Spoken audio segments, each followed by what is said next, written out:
So let's start by thinking about the word change, and think about what comes to your mind when you see this word change. Yeah, just reflect on it. You hear this term change, what it requires. Yeah? So you are doing maybe something and you have to maybe alter your course. So you are doing something, yeah. So you are maybe doing it for various reasons. Maybe that is the way you think is the right way to do it. So it is linked with your psychology, your psyche, and this is maybe you're brought up, the way you are brought up, your culture, your atmosphere, your parents, your friends, whoever, those type of people, um, the type of people you hang with, they are sometimes forming your habits. So maybe whatever you are doing is because of your habit.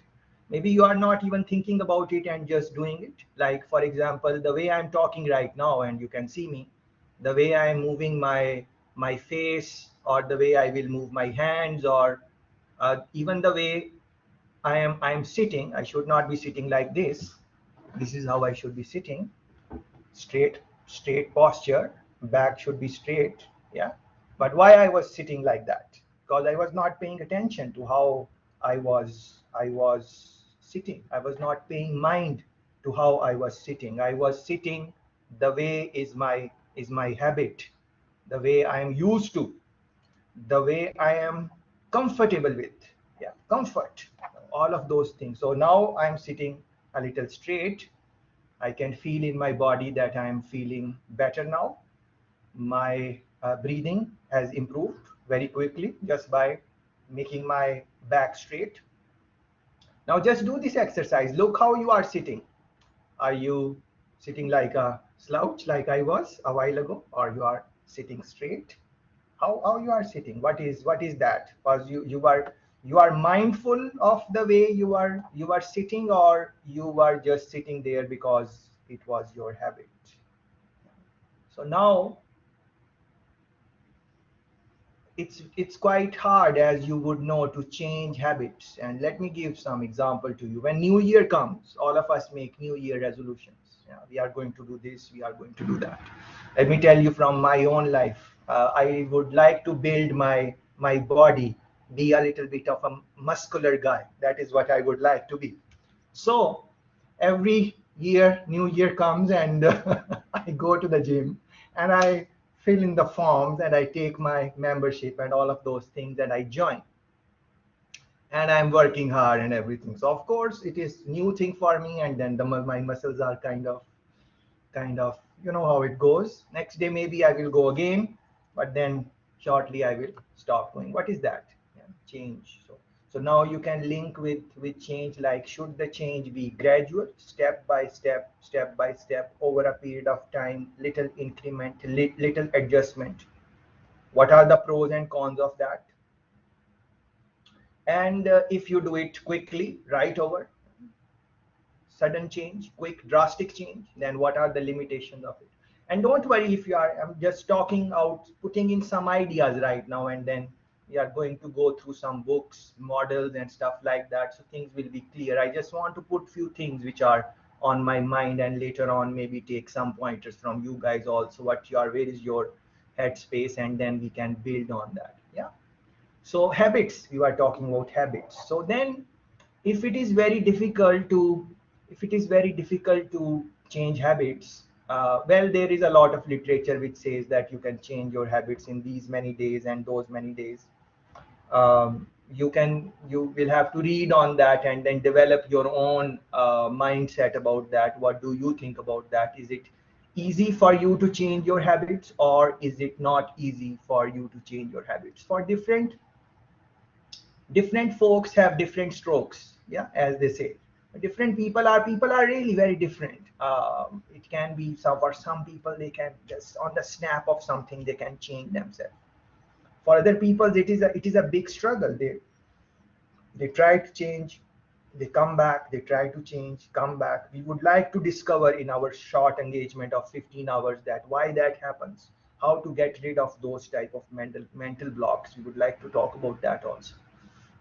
So I would like to go back to habits. uh, because I think that we should think about that habits. So when we are forming some type of habit, when it is new thing for us, we are starting something new. It can be anything, whatever you would want to think. In your private personal life, in school, studies, family, friends, business oriented type of changes, whatever.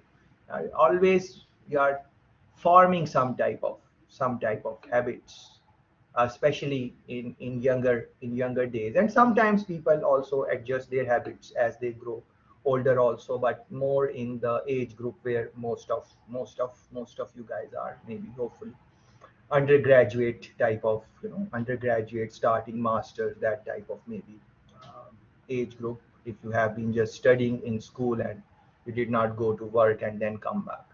So habits, I think habit formation is something which should pay attention in terms of change, because it is just a thought. Of course, please remember one thing, that whatever I'm going to say in throughout this course, and if you will take any other course with me also, I have said it in AI course also, where a lot of friends I'm seeing are from AI. Anything I'm saying is not binding. These are just thoughts. We will have to read on these things, and you would have to take your own personality into consideration and then apply change models and so on. So nothing is binding. I'm just sharing my thoughts here. So with habits, I was trying to say that when you are forming habits, I think that is the time where you should reflect and take some habit consciously. Just like I gave you the example of my sitting, unconsciously sitting and consciously sitting. Yeah. Many times we are not conscious of whatever we are doing. Right now you can do this experiment. Right now, see, what are you doing right now? Are you really with me right now? Are you really with me, like trying to really focus on what I am trying to say? Just focusing on what I am saying, not preparing your answers, not preparing your response, not listening to what your mind is chattering. Mind is always chattering. It is very difficult to stop mind. It is always telling you something. It is like a monkey. It's like a monkey. It keeps on jumping from one branch to another. But are you really with me right now? Are you really listening to what I am saying? Really focused on this? For most people, that is not that is that is that is that is that is sometimes very difficult for many people, because the mind is always saying something. Its thoughts are always going forward. But coming back to habits, when you are forming some habit, because of the nature of monkey mind, because once you would have formed the habit, many times you will be not thinking about things consciously and just doing it. Yeah. That is why it is very important that when you are forming habits, you are thoughtful about them, conscious about them. That okay, this is the habit I'm going to, this is how I'm going to do it.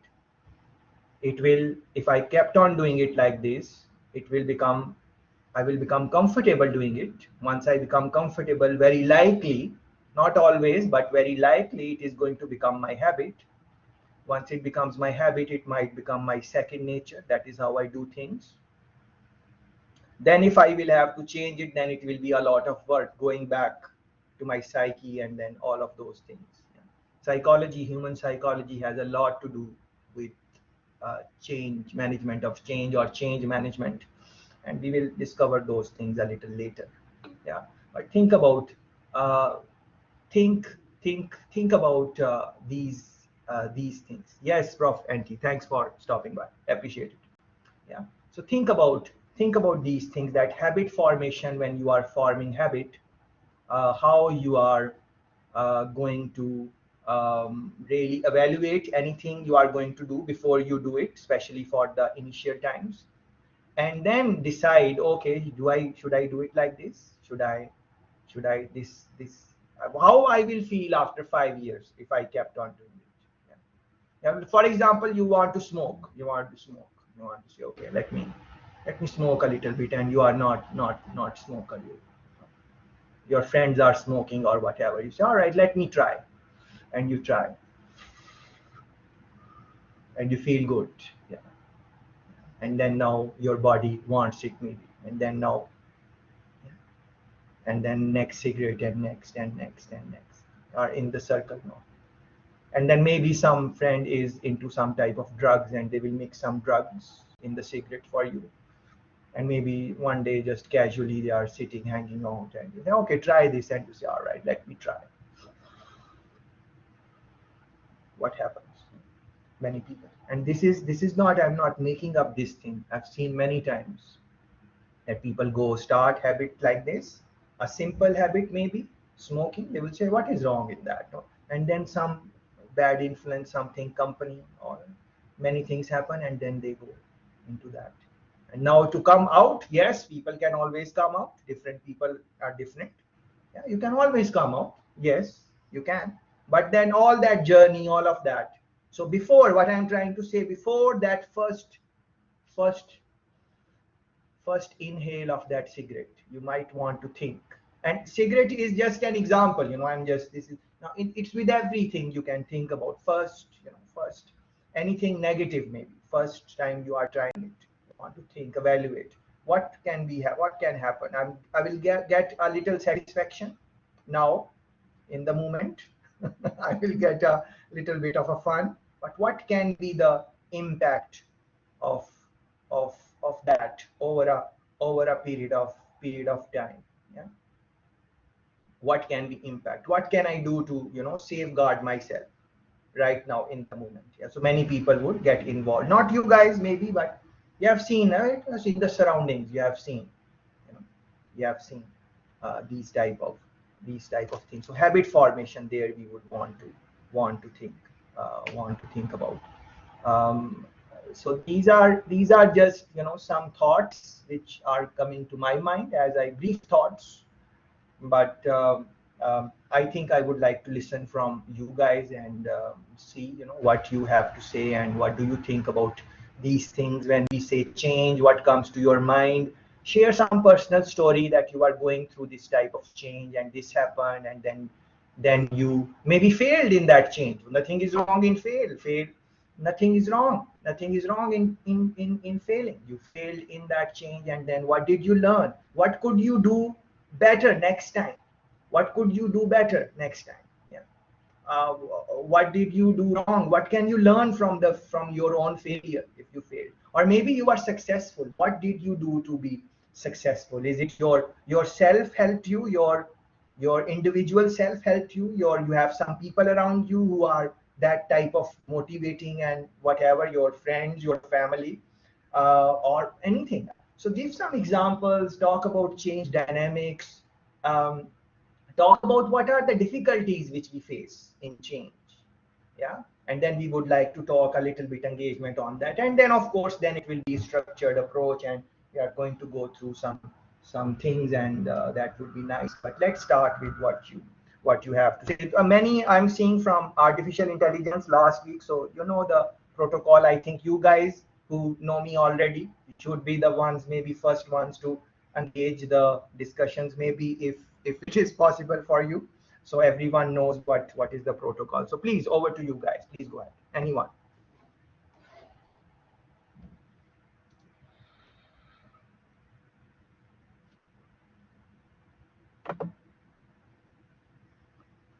So as you are maybe thinking about all the things, and also the change is hard, change is difficult, very hard. So if you think that change will be easy, forget about that. It's not going to be changed. If it is worth changing, if something is worth changing, if it is a big thing, it is always going to be hard. It is not going to be easy. If it was easy, then maybe it would not fall under the category of change. You are able to do it, or you did not really change anything. Maybe it's a thought to reflect on. Yeah, so the bigger the obstacle will be, the bigger the change will be, more harder it will be, more it is going to take out from you emotionally, mentally. It is going to drain you. You will get tired. You will say, I'm giving up, I cannot do this. Those things are going to happen if it is worth the definition of change. And but when people change something, what the world celebrates them when they change something. Think about your country. Who were the people who brought you independence? Who took you out of from the slavery, or some other people were ruling your country? And who are those people? Don't you celebrate them every year? It's a national holiday.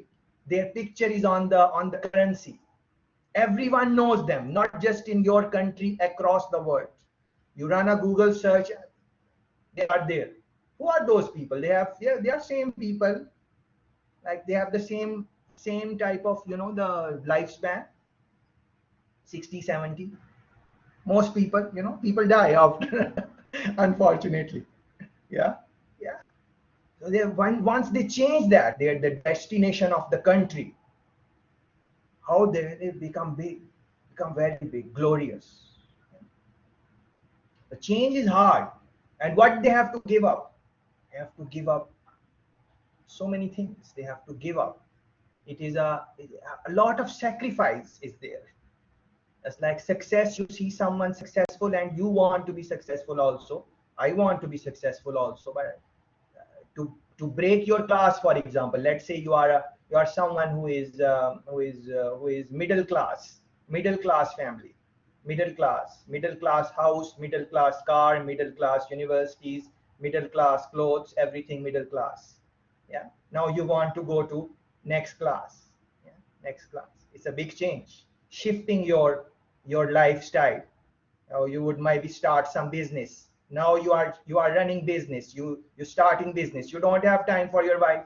You don't have time for your kids. You don't have time for your family. You're going to skip all the events. You are focused. You have a target. You are going all out on that. And then you say at the end, when once you reach there and you are successful, and then maybe you reflect back and you say, oh, what a price I gave. What, and I'm going to show you some stories on that, on price. Very successful people, they reach their thing, and I'm going to show you their clips. What they, when they look back, they see it's a big price. It's a big price. It's a big price. It's a big. So change is possible. It is not that, don't let anyone. So I said change is hard. That is different thing. It is hard, yes, but I'm also saying change is possible, but not for everyone. It's a big price you will have to pay. If you are willing to pay that price, then maybe, hopefully, you will achieve there. Hopefully. There is no guarantee. There is no, it's not a promise. Oh, you will be, you can. And many people, many people start businesses. Many people start businesses. How many became Mark Zuckerberg, Facebook? How many? And of course, I'm not promoting Honorable Mark Zuckerberg. There are many ethical issues with Facebook, data protection, and all of those things.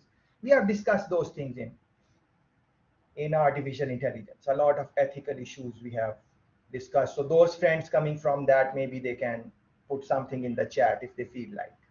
So I'm not, but he got success. He's a success. Facebook, everyone know who is in the world does not know about Facebook.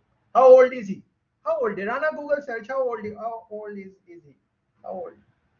Maybe 30? Not, no big deal. A billionaire.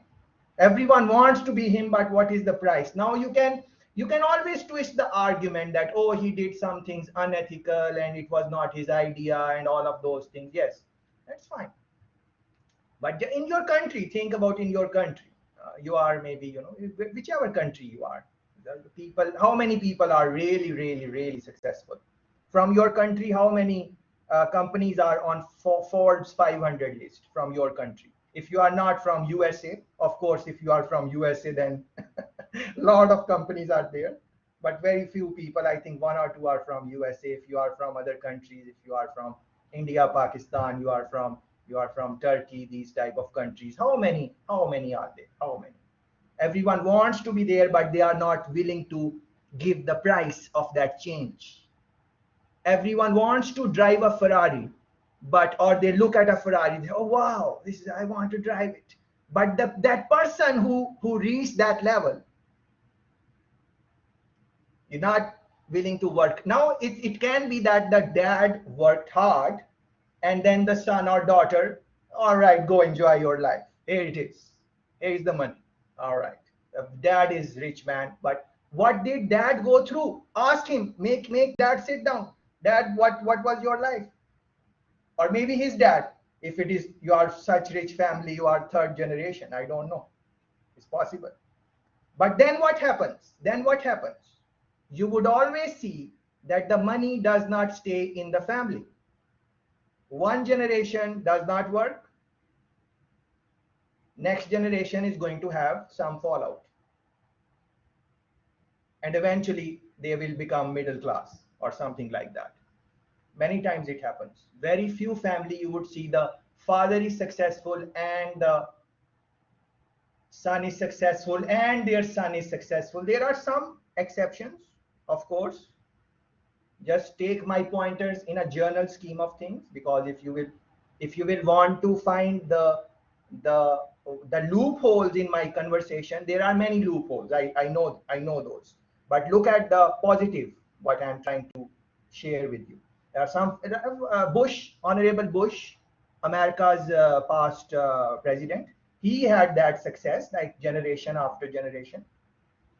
They became presidents. One family father was president, then the son is president. But it does not happen otherwise, unless it is a dictatorship or something like that. Honorable Obama is a big, very good speaker. Wonderful, wonderful. I used to enjoy his speeches, just listening to him. Not really interested in maybe what he was saying, but just listening how he is, his command on the audience. He has two daughters. They are going to be as successful as him. Do you think so? Pick anyone. Pick any field. Some music star, some artist, some painter. Anyone you want to pick. Why? Because they come in a family where they are given so many things. They are given so many things. When they have to go to school, they are given a car. They are given a driver. They don't have to worry how they're going to fund their education. They don't have to worry what they are going to eat tonight. They don't have to worry about those things. All the big entrepreneurship throughout the world, all the big businessmen, they had to worry about these things. When they had to worry, their mind would work. They would not just turn on Netflix and enjoy one show and next show. They would not. They don't have that time, that luxury. Now they have to go on the field. They have to think, what should we do? What should we do? What should we do? Next generation, easy life. So if you have an easy life and you are enjoying yourself and you have a car, you have a good house, you have everything paid for, and you are saying, oh, I am living a good life, and you have no ambition in life and you have no purpose, you have not discovered what is the purpose of my life, my time. You are just on the phone all the time, checking WhatsApp, doing all those things, which most of the people are. Not you guys. You are good people outside, your friends, not those who are here. All of us are good outside. You see, other people. We're talking about other people. We should not. It is haram. but anyways, as Abu is saying, we are best dressed. Yes. Yeah. So when you have all these things, your luxury, you have a good shirt, you have a good air conditioned atmosphere, nice laptop, everything fine, nothing to really worry about, everything good. Do you really have a good life? Is this life is going to make you big? Is comfort going to make you big? You think so? Are enjoying now? Yes. But you want to be big also.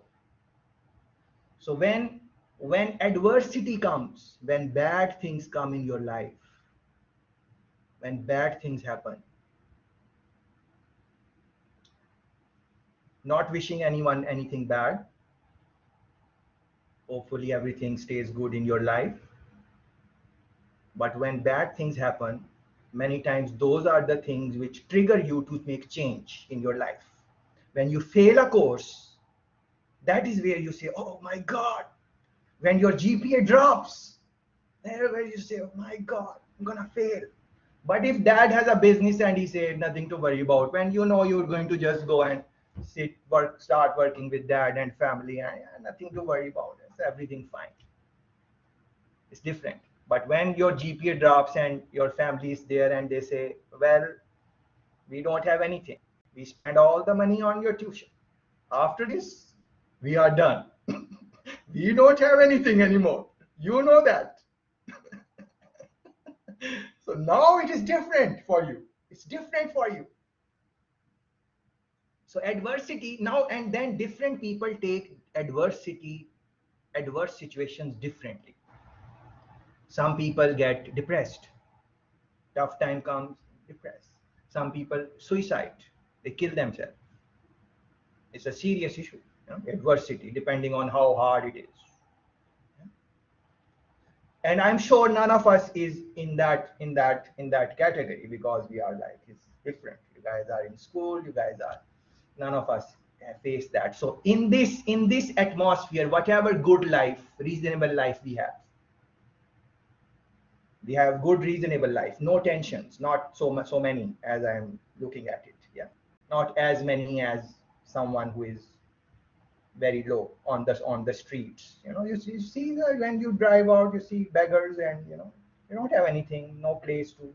We don't fall under that category. Alhamdulillah. Yes. So we are okay. We are okay with that. So in this zone, what I'm encouraging is to think of some big change in your life. Yeah. How that big change is going to come. Whatever you are, we are not talking like what you want to achieve. Everyone is different. So for that, it's very important to look within. I think that is where we would like to start. Look within, find yourself, find your purpose, find your passion. It is not going to come very easily. It is not that you close your eyes and okay, say, all right, I found my passion. This is what I want to do with my life. No, no, no, no. You will try different things. You will try different things. This thing you try, that thing you try. You do this internship, you do that internship. You meet with this, you take course there, you meet with that people, that you try out different things, and over a period of time you find, okay, this is where my heart is. This is something which I am not going to just do for money. I enjoy it also. Money is important. I want that money also, but I enjoy this also. That enjoyment factor you find in your life, the purpose, your passion, your purpose, where my heart is, that you find. Once you find that, because difficulties are going to come in any field, whatever you are going to do, difficulties are going to come in that. There is no job which has no difficulty. The most richest people in the world, please be rest assured, their life is very difficult. Very difficult. You and me might think, oh, they have everything, but if you get a chance to listen to what they are saying, you can hang out with any rich person in your community, wherever you can reach, and ask them, how is life? What are the problems you face? And they're going to give you a long list. This is the problem, this is the problem, this is the problem, this is the problem. Problem. You ask, generally people ask people, how is your life? Generally ask people. Very few people are going to say, well, everything is fine. Everything is fine. I have no problem at all in my life. Everything is fine. It's no problem. Very few people, except me. Alhamdulillah, my life is, I really don't have any problem. I'm not just saying it. I really don't. Yeah. And I hope you can also find that type of life. But then is it life or is it mindset? Mindset. How you think about different things. Your mindset. But anyways, let me conclude and take your points here. So what I was trying to say, if you in every type of job, every type of lifestyle, every type of human being, you would fall in love with someone and you will say, oh my God, if I get this person, my life will be fine. And you, believe me, you find that person and stay with them for some time, and then you will say, I'm not really sure. It will be, you're not going to leave them, of course, you love them, yeah, but there will be problems. They will be highlighted over a period of time.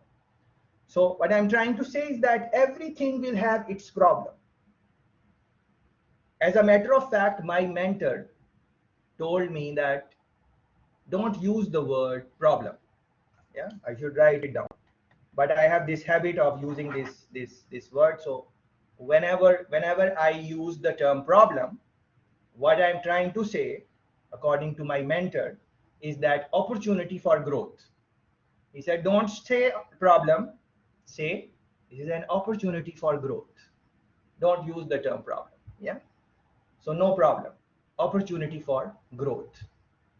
But anyways, there will be problems coming in the life, but when you will be passionate about it, when you will be, it will be your heart's desire to improve in that, then when the problems will come, your mindset would be a little bit different to look at it, because your interest is too much in that.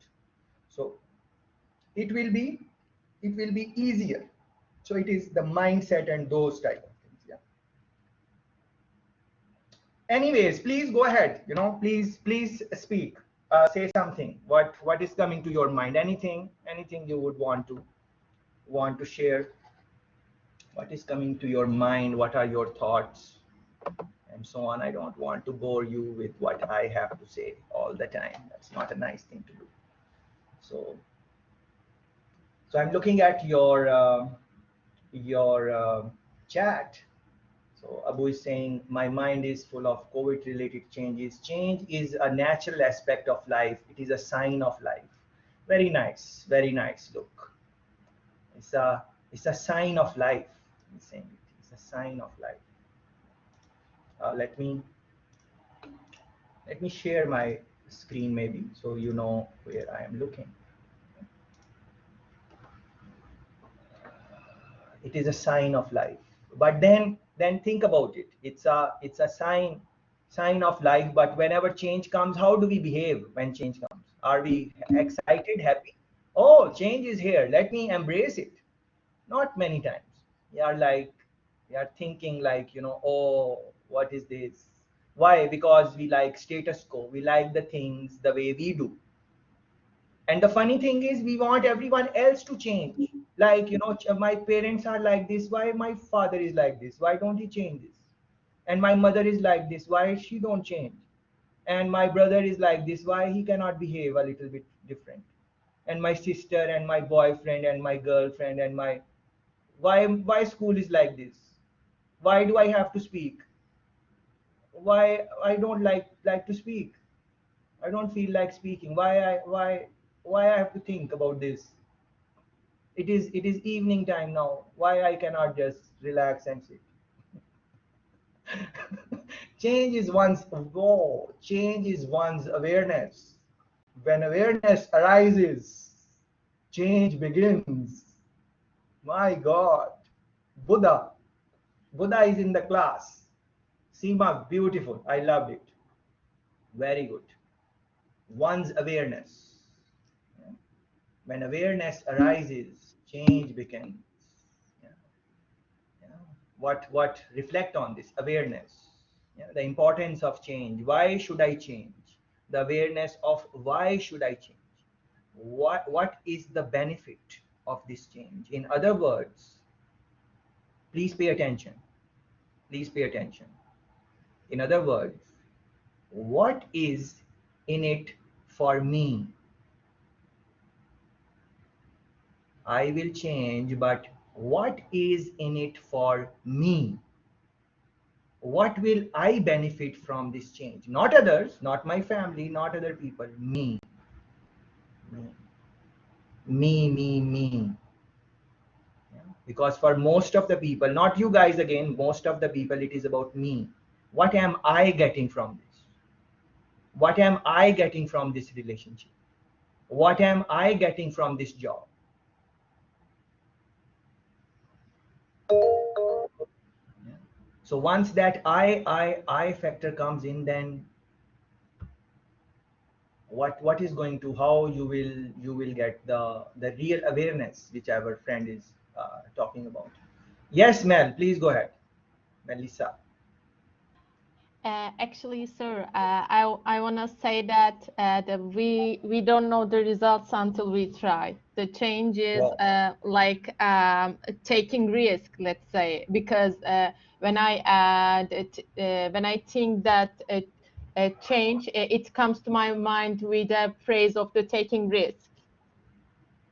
Mm. Melissa, can you give some example of this? Like, what are you referring? Did something happen in your life, or you saw maybe someone else you saw that they were going through some change, and you really don't know unless you try. Can you give some example of that from someone's life or something, if possible? Actually, I cannot give an example right now. But That's okay. if That's okay. if we think about, actually, we can Mhm. find something because the change required this. Mm-hmm. Yeah, this is what you are saying is absolutely correct. We don't know until we try. We try Mm-hmm. something, and then we see how it would go. But maybe we can look at other people's experience. But Mm-hmm. then again, as Melissa is saying, we will not know because there are their experiences, and based on their personality, this thing happened. Maybe when we will do it, the result will not happen. So there will be a risk factor in that also. So we will, and not every person can take or willing to take the risk. That thing is also there. So interesting point. Interesting point. Yes. Next one.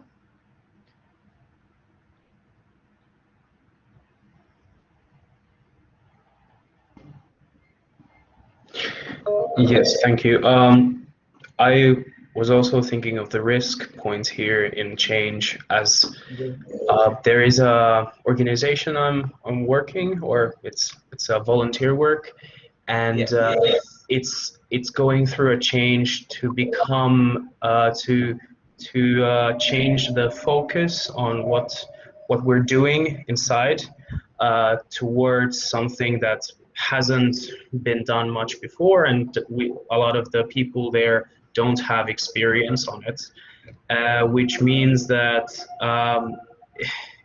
we are facing the risk of losing those people who don't want to take part in this new way of working, but as well we are basically gaining the aspect of finding new people who are interested in the new aspect. Can you give some example of what is like? Give some example. This happened, and then this happened, and then this happened. Briefly, of course. Yes. Yeah.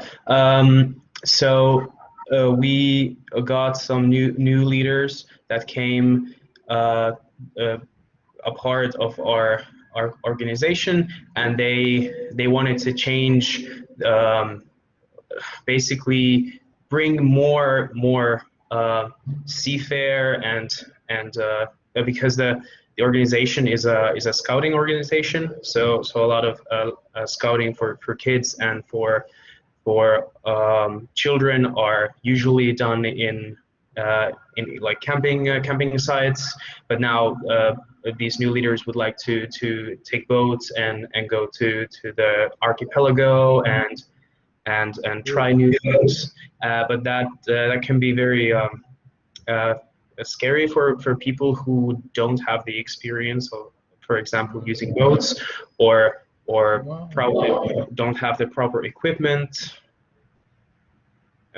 etc. Beautiful. Well, we all this your example really helped the discussion, and we thank you for that. And later on, in the days coming, we would like to, when we were talking about organizational change, in that Mhm. category, we are going to again remember this type of example. And please, everyone, make note of this. And this happens many times in the organization. There are different people. They have their own skill set. They have their own experience. They have the job. They are comfortable in that. Now the company wants to move in the future. They want to do something bigger, and even a simple example like using notes or something like that, anything linked with some simple technology. Now people who have not used it, for them it becomes big thing, and they start thinking about, many ideas start coming in their mind. They say, oh, will I lose my job?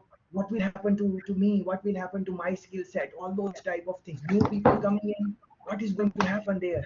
all of those things, the culture, organizational culture, what is the openness, open culture, embrace change, or it's kind of a, or most of the times you will see that it becomes very difficult. And then maybe sometimes in those type of things, maybe, you know, this is a very beautiful point and takes my thought to this point, which please pay attention to this thought.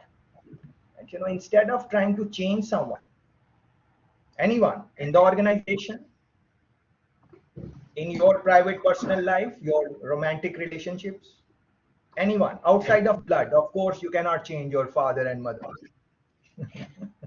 They are there, and also they cannot change you.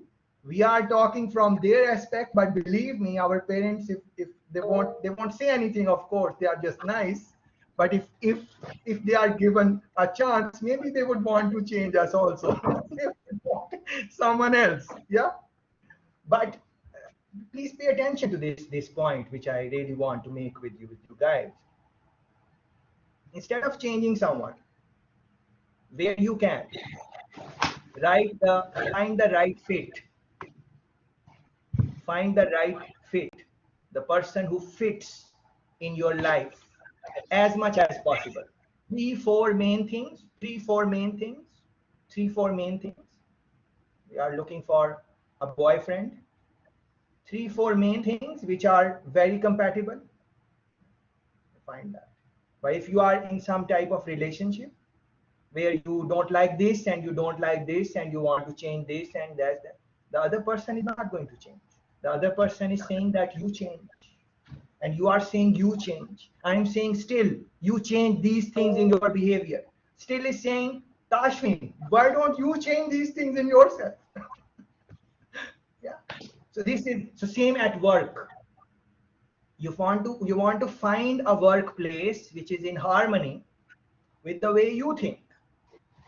Your still you will have to change, adjust. You will still have to change and adjust. Still would have to do that. But then the struggle becomes a little bit easier, a little bit. Yeah. So pay attention to this thought. Instead of changing, find a right fit. But then to find a right fit is very difficult. Those of us who are in HR, finding the right match, because people come and say many things in the interview. Yeah, it is just like honeymoon period. In the honeymoon period, you know, it's different, different. But as you become, as you want to work for a company and you say from outside, oh, if I could work with that company, it would be amazing. I really want to work with that company. And then you try hard, you prepare interviews, all, and then you land there and you are fascinated. Wow, it's very nice. And you sit on your desk and then you start working. And over the period of time, you say, well, what is the big deal? What is the big deal about that? Many times that happen, not with everyone, but so with this type of organizational change, which Christian has made a very interesting observation. And it is real. He is sharing his work experience there with us, and that is gold for us, to be honest. Uh, Now the company might want to say, okay, these people are going to resist. Yeah, resist is the right word in the change management literature. There is resistance, change, resistance to change. Yeah, resistance to change is a big thing. They are going to resist, and then when some people are resisting, then it impacts the overall culture of the organization, because he is resisting. Then maybe I would not be very vocal with my resistance, but because my colleague is resisting vocally, I would also say, yeah,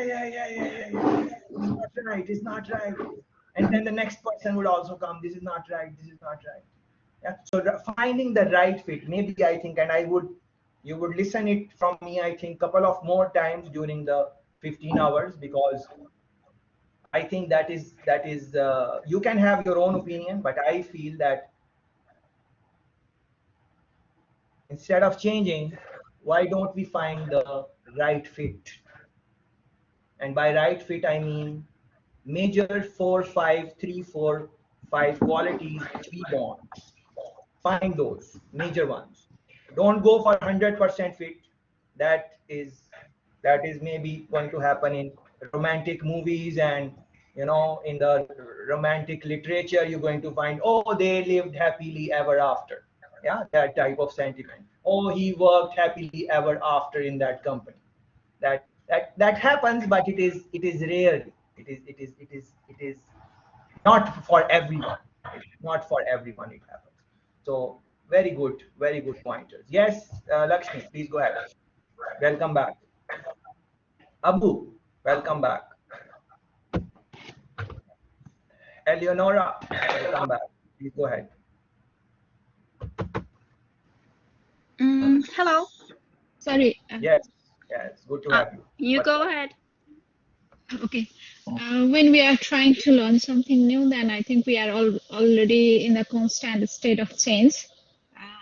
Like we are learning something new, but the downside, like from my own perspective or my experience, when we are willing to learn something new, then we are adapting ourselves to the different circumstances, and that makes ourself and our own behavior so unstable, and uh, and the mind is also kind of so not so peaceful, one of the downside. And another thing is that when we want safety or secure, when we avoid changes, then again it's so boring, and at the same time, you cannot grow, and growth Mm, is limited. And mm, suppose if we change the organization, or if there is a change in the boss or manager or supervisor, then we have to adapt ourselves to the new one. And it's kind as if like mind is not in a peace, or is it something like, we are not able to adjust ourselves, or we don't understand the change or something like that. mm. So, and is it like always so okay in the field of like technology or any other places? It's there is always a constant change, and we have to keep updating ourselves. And it's good for those who are always curious to learn something new. But sometimes we want a peace of mind also. Suppose if we are moving to new Mm. places, then there is so much of many things that we need to adjust ourselves for the changes. So Beautiful, beautiful. Thanks very much, Lakshmi, and welcome back.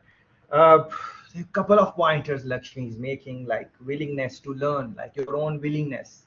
This willingness has a lot to do with change. So when someone, if I ask you to make some change in your habit, for example, I might want to look at two different books during just 15 hours, 5 days. It's a short time for you guys, but now it is, if I ask you that you go and read them, and you have to read them, then it's a change for you. Now it will depend on your willingness, your openness to this, and the other things you have to do in this time. Maybe you are very busy in summer. Maybe the willingness is not as much towards reading. You don't want to read a lot, or maybe you don't have time. Willingness, those type of things, which Lakshmi mentioned, that is very important. Your own willingness, and where that willingness is going to come. When will you look in your life generally? When are you willing to change? Now, there are so many change in your life. In which situations you are willing to change?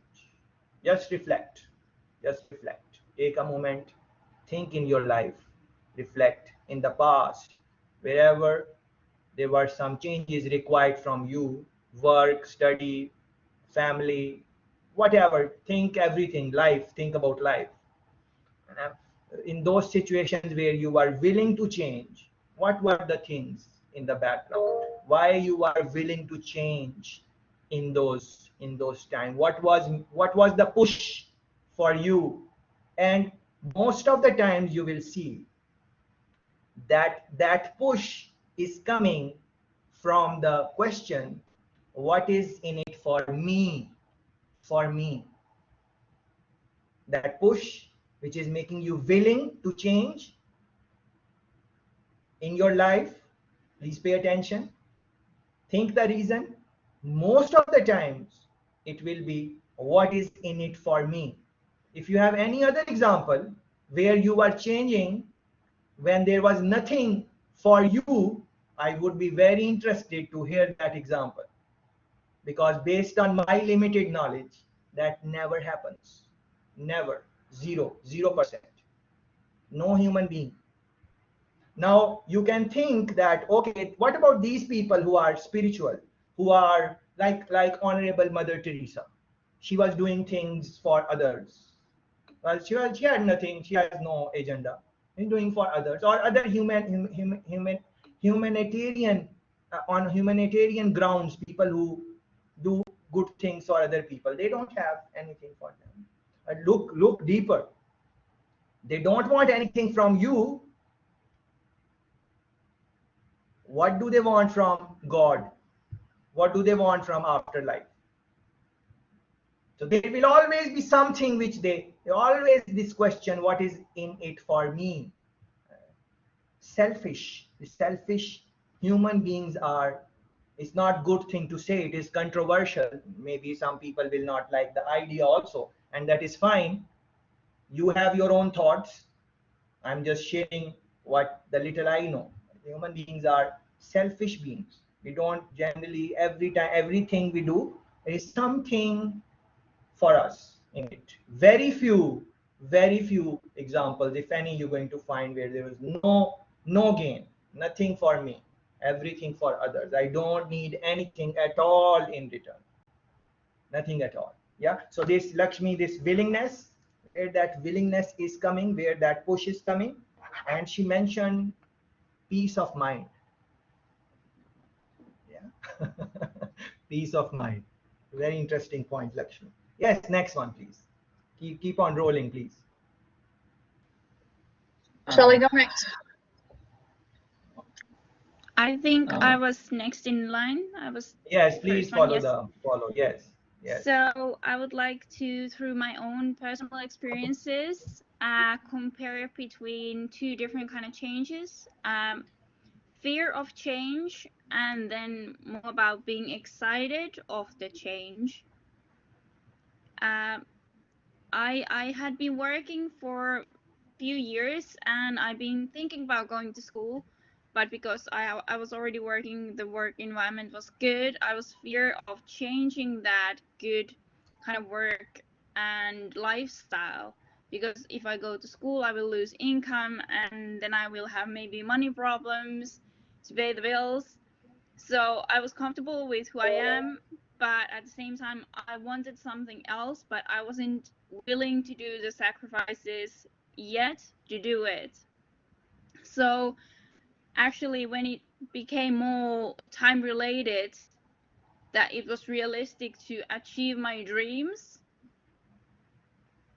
and achieving the dreams kind of included that I need to actually go back to school and do another degree.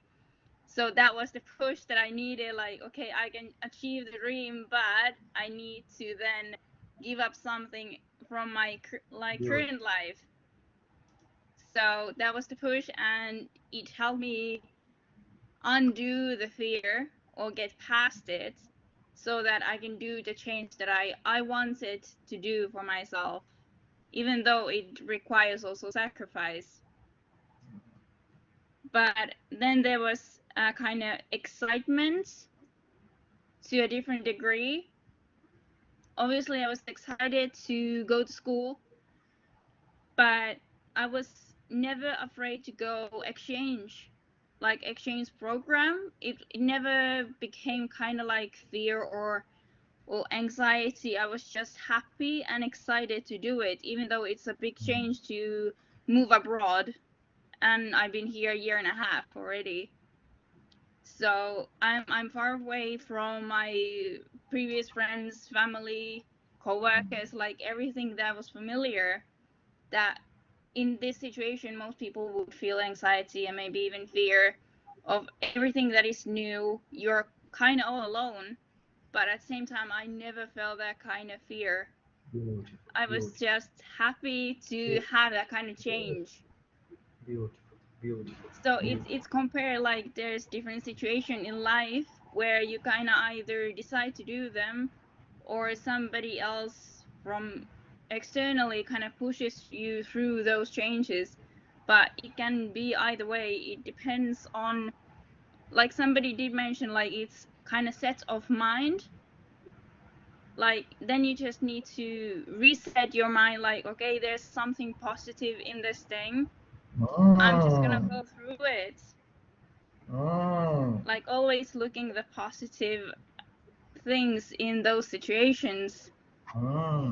Beautiful, beautiful, beautiful. Thanks very much, Eleonora. Just like always, very, very, very profound statements.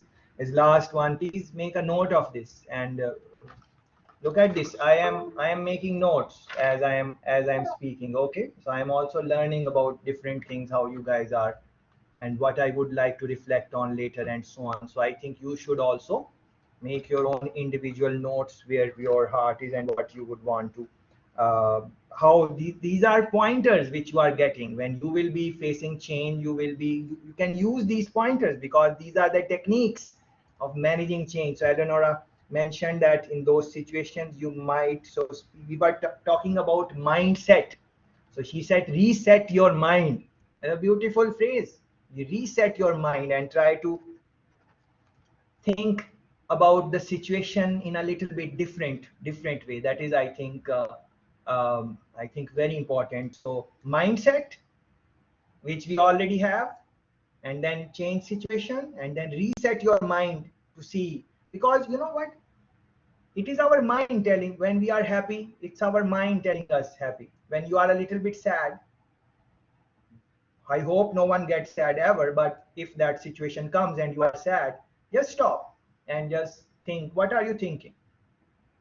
It is not the situation which is making you sad. It is not the situation which is making you sad. It is the way you are thinking about the situation, how you are linked with that situation, that is making you sad. And that shows from the example which Eleonora mentioned. For other people, when they are moving away from family, friends, their own hometown, their own everything, they move away, they might, it's anxious, depression, all those things happen. But maybe not for her. She said she was excited, she was happy about it. Why? Because she wanted to do those things. And then she mentioned about sacrifice. She mentioned about you have to give up things over there. So if you are if someone is thinking that, oh, I should get all the things which I want, I hope and pray that happens, but for most people that does not happen. They can achieve their target, but there is a cost for everything. There is a cost, there is a price tag for everything. And that cost is not just the cost which you will go in the market and pay in terms of money, not just finance. There are other costs. And now you can link. So maybe you are very enthusiastic about your career and you are focusing or 100% of your time in career and you are career focused, and so you will make a career. Of course you will. After 5 years, 10 years, 20 years experience, you will reach somewhere. It takes time. uh, I was listening to this guy, very successful, and he just became overnight success. And the interviewer asked him, "Oh, how are you enjoying this overnight fame? How everyone knows you? It happened overnight. How you are enjoying this?" And the guy said, "This overnight change which people are looking at, it took me 20 years. So there are 20 years of effort behind that, which brought that overnight change for people to look at me." Yeah. So fear of change, and Lakshmi also mentioned a couple of things there. So you will have to link these things in your own time. And then excitement for change, excited for change. So when you are excited for change, it becomes a little bit easier to manage the change. So a while ago I asked you guys this question: when some change happens, what type of changes are easy for you? What type of changes are difficult for you? So you can find the answer from what Eleonora mentioned. That when you are excited, when you are self-motivated, when you are seeing clearly what is in it for me, when you are ready for the sacrifice, when you are ready to give up happily, of course. Not like, oh, I am away, it's not good, it's not good. Not with that negative thinking. You reset your mind. You say, okay, I miss family, yes, but we are living in technology world. If I need to talk, I can just turn on my camera. I can talk with my friends, family. It's not like that if I were there face to face. But anyways, we are doing social distance. It is Corona times. So how much I will be able to hang out outside? So let me make most of these things. So please reflect on all these things. Organizational change part, which Christiane mentioned. Uh, the willingness to learn growth part, which Lakshmi mentioned. A reset of mind, which Eleonora mentioned. These are the things, these are very valuable things if you are looking at it. But when will these things will be valuable for you? These are valuable for me, but when will be these things valuable for you? When you will be interested in understanding how I can manage change in various things. Not for you, if you are doing this course just to gain some points, yeah, if you are just going to try to complete your degree, if you did not find anything else, you say, okay, let me enroll in this course and see what happens.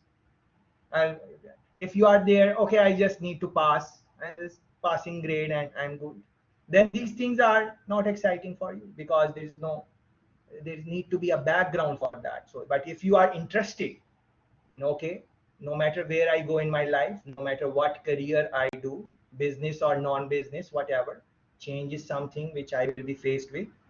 What I can learn in terms of improving the change dynamics in my life. And please make note of this. I'm saying what I'm saying.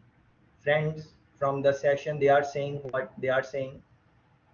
But to say is different. To do is different.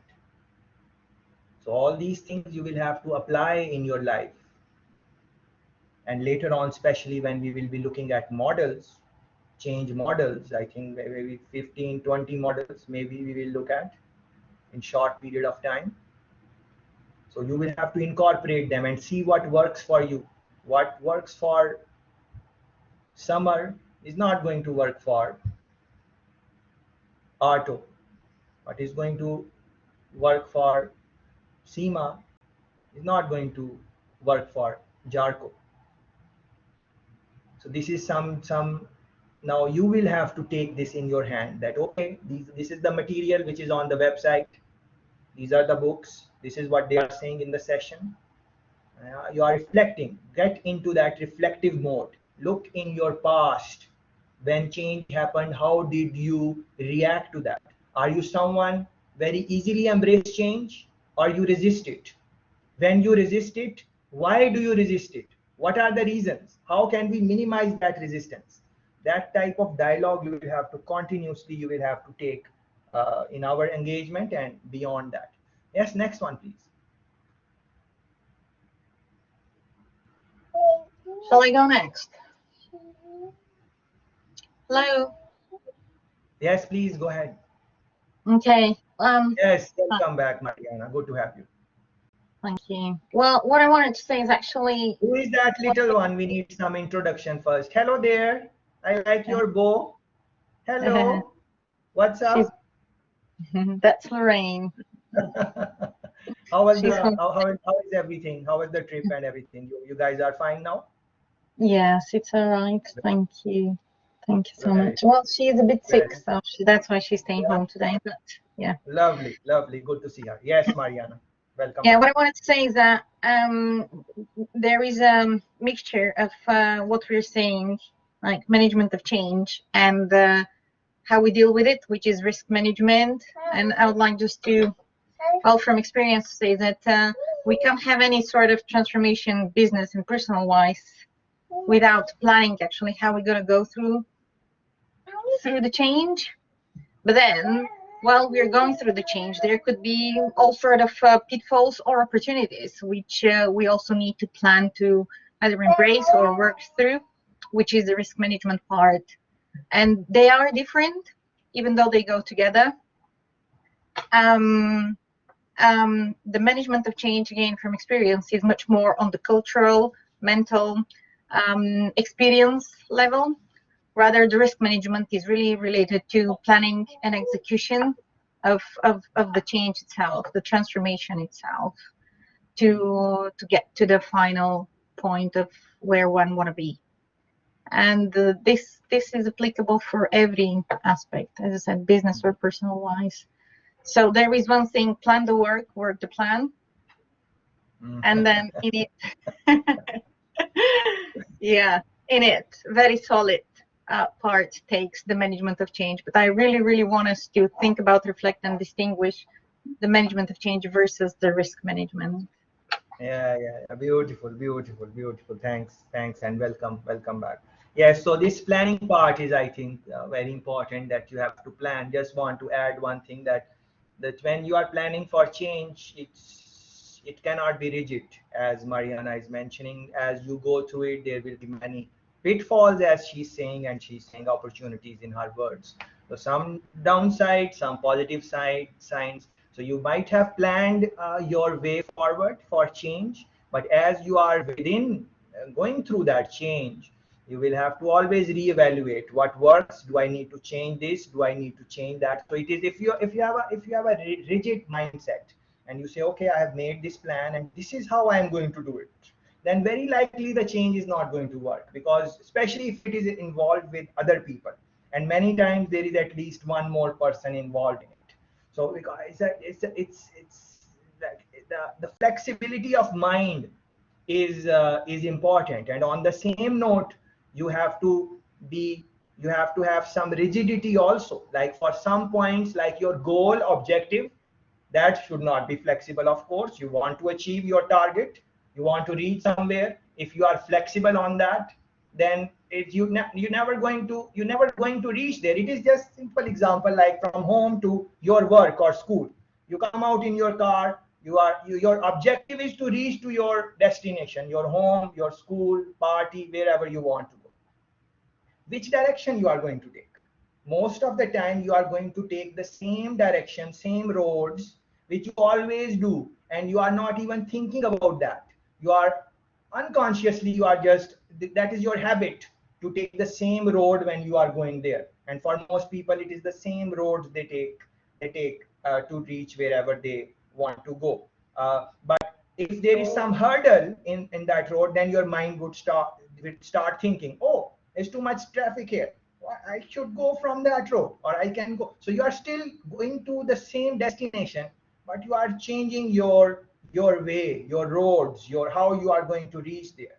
Yeah, I'm going to walk, I'm going to drive, should I go with someone else, whatever, should I take a cab, whatever, different style, different methods. But the destination is, of course. But during the course, it is wise, if you think it is not for you, maybe you should drop the thing also, maybe. But the best thing is that before you take any project, before you take any item, anything in your life, before you take it, you spend time with yourself, that is it for me or no? Do I need to do this or no?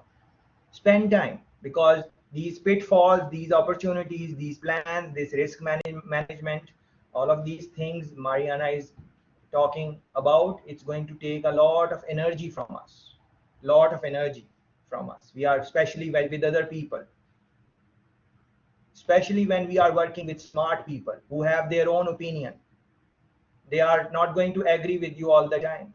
I don't expect that you agree with me all the time, not at all. I don't expect that, because you are smart people. So smart people think, they challenge, they say, okay, you are saying this, maybe it is like this, maybe it is like this. So if you are working in an organization where you are working with Facebook, Google, Amazon, they are smartest people in the world come in that organization. And if you land the job here, do you think everyone is going to agree with what you are going to say? No, not going to happen. They will have their own opinion, their way of doing things. If you will have your ego and you will say, oh, I said that, Mariana is saying something else, if I agree to her, then people will look down on me, they will say, he does not know anything, what is he doing? If that ego part is there, then it will be difficult to bring that change. So very interesting points. But once again, plan, you make the plan, but always be on the lookout that you might have to adjust the plan on the go, on the go. So don't just make a plan that this is what it is and this is how I'm going to do the thing. Adjustment many times is the part of change management process. Seema. Yes, that's my turn. First, I'm sorry for my bad speaking in English, but I will try to do my best. You are doing And best. My English is also just like yours, so don't worry about that. uh, only I want to explain my not bad habits, but I think it's a bad thing for me in the past. In the first year at my university, so prep school, first day I went to go to the class and nobody didn't know anything about each other, and no one couldn't talk with each other, and they started talking about common things to get to know each other, and of course this was about the films, movies, but I didn't like watching movies all the time because it was so long and it took many times. Therefore,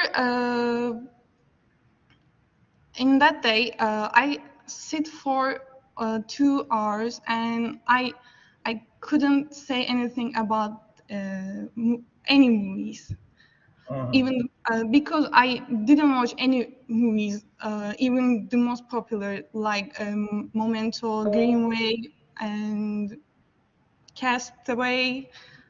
I can't remember now because I'm so excited. And I just sit and listen for about 2 hours movies, but I didn't understand anything. And this was the first meeting with my classmates. That day, I realized that sometimes we should do something even though we don't like, and we don't have to do it. We do something for do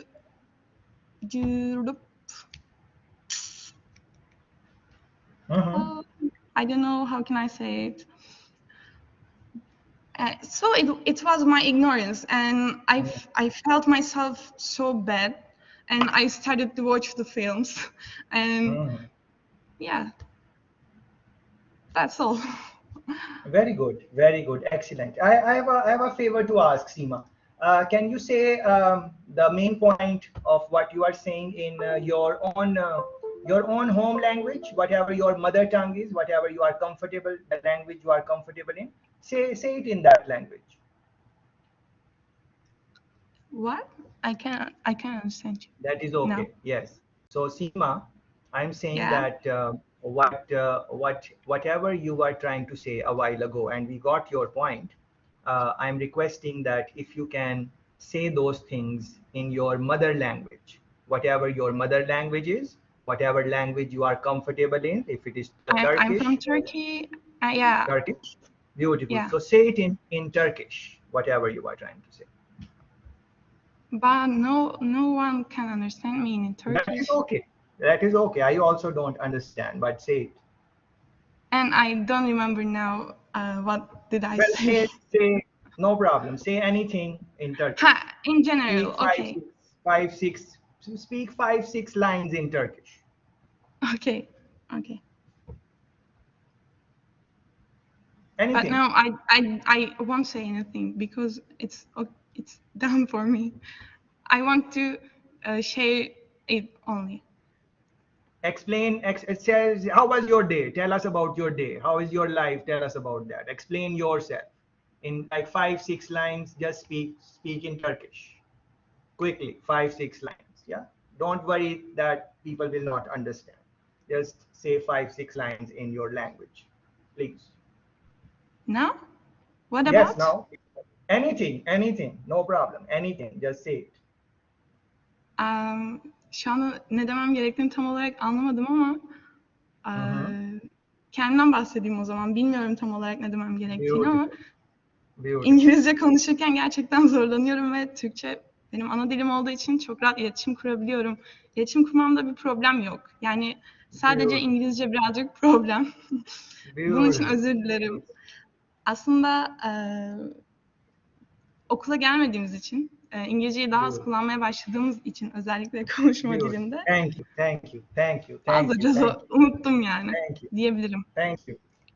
Thank you. Beautiful. Beautiful. Beautiful. Yeah. So just like everyone else, I also only the Turkish friends understood what Seema said, but rest of us did not understand. I also did not understand. My roots are from Pakistan, so Turkish is not my language also. But the point here is a different one. Please pay attention. You saw Seema speaking in her native language, which is Turkish. Did you see how fluent she was? Did she have to think about anything? What is how to express this or how to express that? No, nothing like that. Very fluent, tuck, tuck, tuck, tuck, tuck, tuck, tuck, tuck, tuck. Yeah, right? But now when she is trying to speak in some other language, which is not her language, which is a change for her, yeah, change, management of change. So now she has to think, she has to stop, she has some words she's not finding, and that is fine. So what we are trying to discuss here is the nature of change. Whenever the change will happen, this is going to happen, what you saw when Seema was speaking in English. Yeah. So she had to stop, she had to think, she's careful, all those things. So this is why that is happening. Not because that Seema is not bright, or not because she does not know what to say. She know all those things, but it is the hurdle in the language which is making that change, is making her slow down a little bit. Yeah. So we might look at someone who is speaking in a way which shows their not fluency in the language. They are not fluent in the language, and we might say, oh, this person does not know anything because they are. Have you seen this happen with you sometimes? Like a person does not know the language and they are speaking slowly, and you say maybe.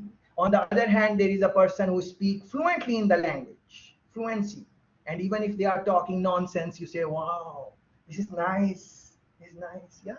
So these are the dynamics of change, and thanks very much, Seema, for that. You showed us in a beautiful example, right? When you are comfortable with something, it's not a change for you, you go fast. But whenever the change will come any type, then you will have to slow down. And so thanks very much. Good points, Seema. Good points. Good points. Yes, next one. No problem. Hello. Please go ahead. Yeah. Why change? Because we want to gain experience from changing. Changing gives us experience. It can be positive and negative, but both positive and negative give us experience. That's why we want to change. For example, for example, also that if it is painful and if it is difficult, then and we gain also experience from that pain, and suffering also shape our life.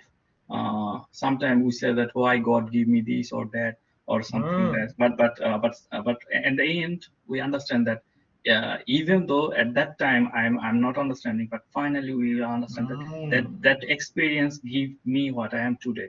So also that's why we all should appreciate for changing, even in management area, even in company, even in personal life. But changing is difficult because every one of us is like a big train, and it's difficult to move. At the beginning of changing, for myself also, I feel like that I don't want to do that. I resist that, and I feel like it's so hard or difficult for me to change things. And that is the main difficult point for us and for a company to change things. For example, if we want to think our company to do more recycling or more environment friendly things, but it's not easy always, and it's difficult do recycling or go to like environmental friendly product. So Yeah. so that's the most difficult thing. But at that time, if we try to focus on focus on positive things, or for what my previous speakers also said, that if we Yeah. focus on positive things and our mind, if we remind ourselves that if we do this change, and then we will be finally, if we can like think ourselves or imagine ourselves that our goal is a positive thing, and the final goal will be very sweet for us. So if you can focus in and that when we are suffering for changing, then it will give us energy to do that changing. So I think uh, we can go through this way. But for me also, I want to change so many stuff, but I cannot do that. So I'm very happy for it's very good for me to attending this course, because I want to learn how to change myself, and I want to learn if I'm working my company future, and then how we can change that. So I'm really positive and thinking this course is very seriously. Very good, lovely. I also struggle with change, Abu. I also am not successful with many changes. So just want to tell you that it is not that this course will teach you how to manage change. Actually, you will teach yourself how to manage change. These are just some pointers which you will take and then apply in your situation and learn on your own how to manage change. But of course, all of us are together in that journey. One example I would like to talk a little bit about what Abu said, like environmental friendly initiatives, sustainable development, sustainability, environmental friendliness, bringing down CO2 emissions. This thing is quite big across the globe. Many countries are taking initiatives, businesses, they are, and this is a change for them because they will have to change their processes and the way their procedures, the way they are doing things. They will have to make many adjustments. On a piece of paper, it is easy to talk about these things and say we are going to do this and that, but as Abu has mentioned, that when you are doing those things practically, when you are trying to make your product more environmental friendly, or your service or your operations, is quite challenging, and these are very big changes. So quite difficult to bring those changes in the real life. Easy to talk about that. One thing again which Abu mentioned, all the points he made was wonderful, but just want to highlight one more point, is that he said, why change? Why change? When you are asking someone to change in your private personal life or at work, in school, anyone, any human being, anyone other than you or yourself, these two words you need to be very careful, very clear about. Clarity of mind, clarity of mind. And the clarity of mind is, the question is, why change? If you want to change some habit of yourself, you should be very clear about this, the answer, whatever the answer is. Why change? Why should you change? If you want someone else to change, please pay attention. Please come back, pay attention. If you want someone else to change and they are not changing, which happens many times, you want someone to change and they are not changing, please see if you have clarified to them why they need to change. Why? What is the reason of that change? And as you are explaining them why change, in that answer, you need to tell them that what is in it for them. What will they benefit when they will change? It is not about you. So if I want Seema to change some habit, let's say Seema, whatever I say, Seema, you make this change. So I will have to do many things outside of those many things. This is something which maybe should do.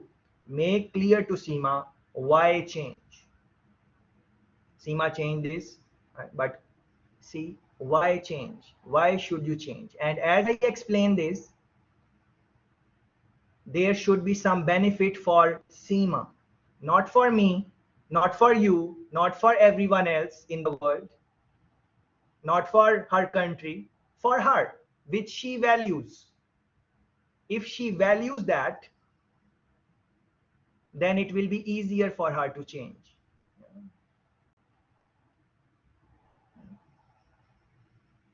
Reflect on it. So you are trying to change someone, help them answer why they should change, and show them what is in it for them, what benefit they will get. Now, to understand that, you will have to understand that person, that what is important for them. So I would have to first understand Seema, that what is important for Seema, what she likes, what she does not like, what is her ambition, what inspires her, what motivates her. All those things I will have to take time to understand those things. So I can't just come and say, Seema, change this, change this, change this. No, she's not going to change. She's going to say, what? Run away. What are you saying? Why should I change? I'm fine. Yeah. So understand the person first, likes, dislike, whatever. Then ask them to change, show them, and that change is linked with what their ambition is, what they value, what they value, what they value. But generally speaking, we don't do that because we are in rush. We want this, change this, change this, change this, change this, change this, change this. That person is not changing. That person is not for me. This job, my boss is not changing. I'm going to change the job. This person, I'm going to change, change, change. You will keep on changing people in your life. You will keep on changing people in your life. First, you need to understand the person. That is going to take time. People don't have time. You know that.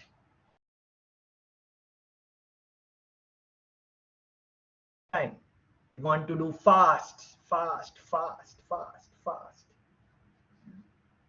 It takes time to understand someone. If I ask you, do you understand yourself? Do you understand yourself, your own self? Do you understand yourself? You might think that you understand yourself, but please rest assured that you don't understand yourself.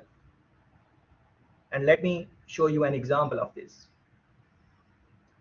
Has this happened with you, that you did something and then later on you said, oh, why did I do that? What was I thinking? I spoke this rudely with someone. Why did I speak like that? And afterwards you regret it a little bit, and you say, later on you say, I'm sorry. Why that happened? Why you reacted like that? Why you became angry or whatever? Why? Because that situation provoked you. So you did not know how to handle yourself in that moment, and you did whatever you did, and later on you are saying, asking, why did I do that? So if a person who understands themselves, they are not going to do that, because when they are doing something, they will be thoughtful about it. That what am I doing? What am I doing right now? So very deep points are here, very, very deep, very deep. So please take time to think about it, like when it is so hard for us to understand ourselves. Imagine how hard it would be to understand someone else. You might live with someone for many years, but do you really understand them? It's different. Many times different situations put out the true color of people. You put them in a different situation, the true color comes, different colors come in people. So in that situation, when you are thinking about changing someone, theoretically it is possible, but to do it in real life, it is quite challenging. So before you change someone else,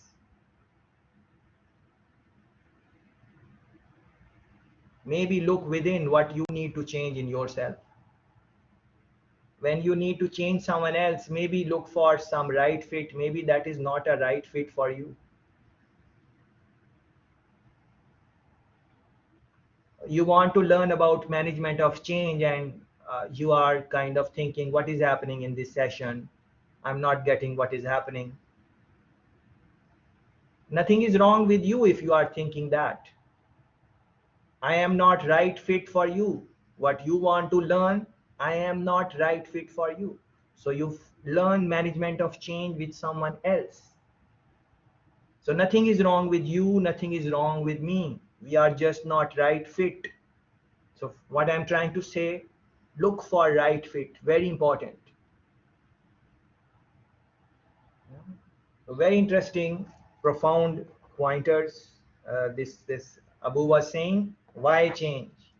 Get that clear before you go and start changing. Sit down, a piece of paper, put on it why change. This change is asked, why change?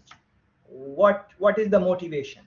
Because if the motivation is not high, then remember that the pointers Eleonora was mentioning, your motivation is high, you will be happy, you will be excited about that change. If that why change is not clear, then when the problems will come, you will say, what is this? What is this? It's difficult. Yeah, so you will quit. Yeah.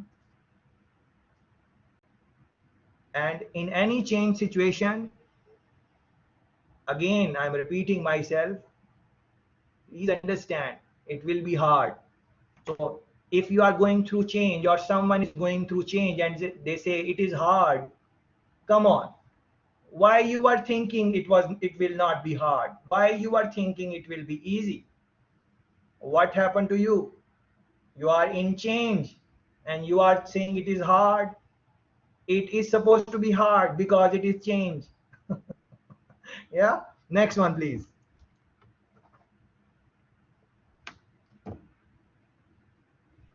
Seema, Melissa, you have raised your hands maybe by mistake.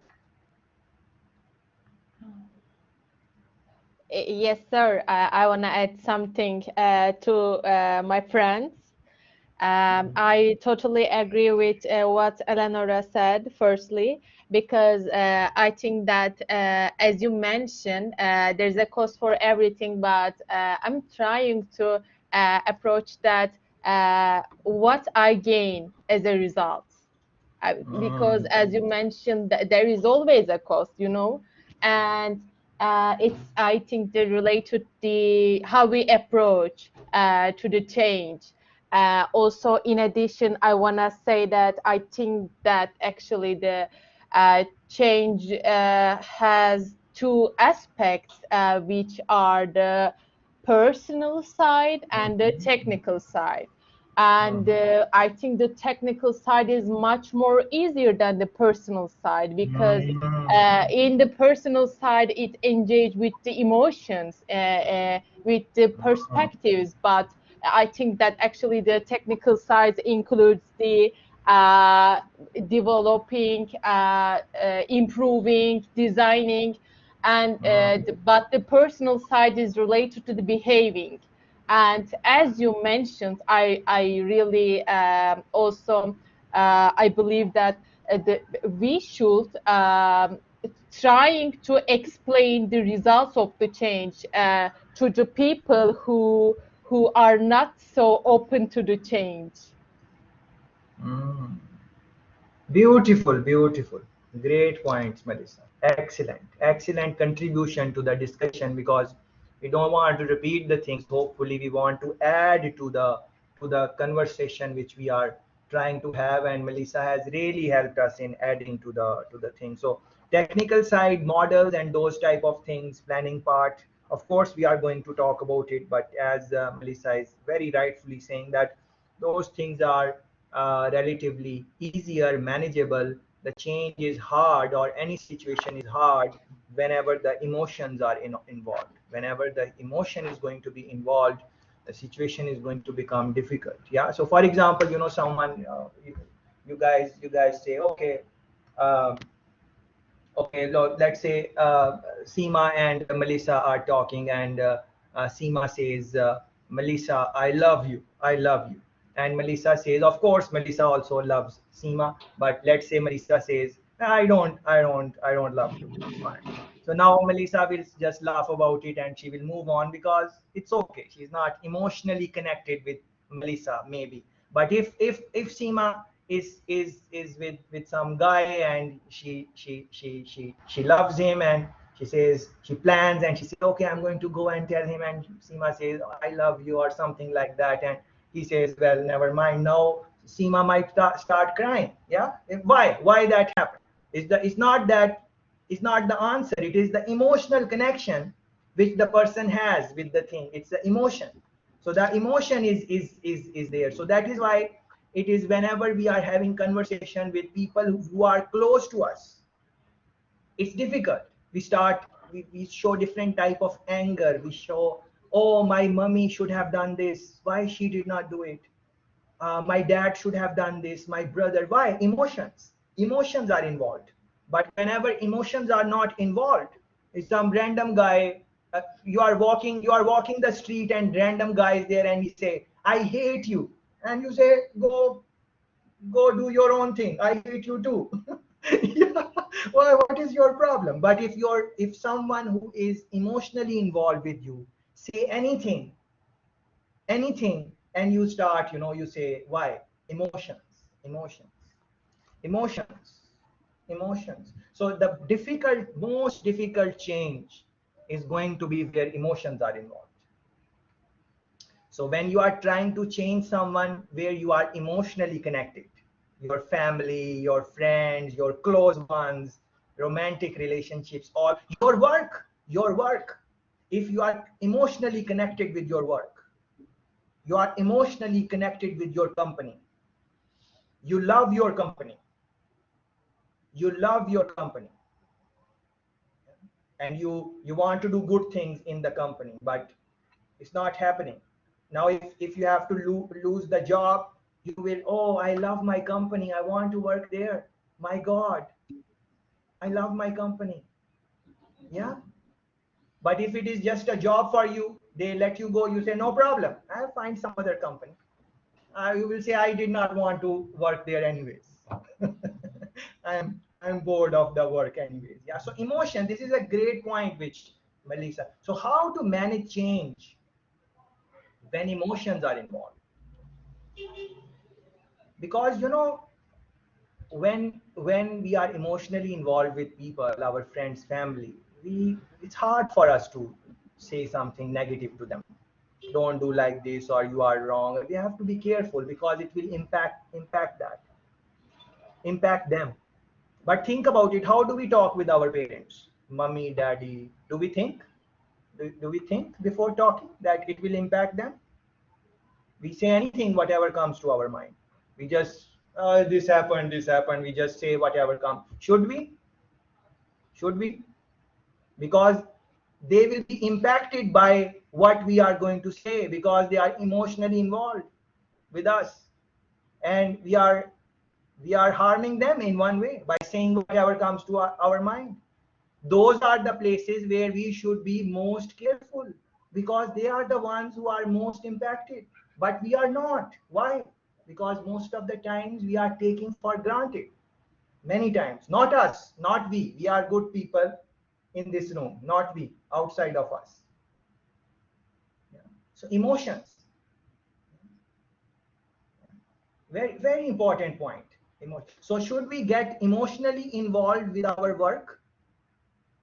Should we get emotionally involved with our work? It's a big question.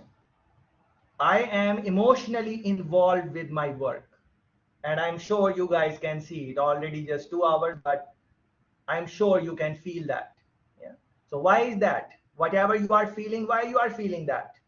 Because this is not a job for me. I'm enjoying it. I'm passionate about it. This is me. Yeah. So I'm emotionally involved in it. So there is a big price for that.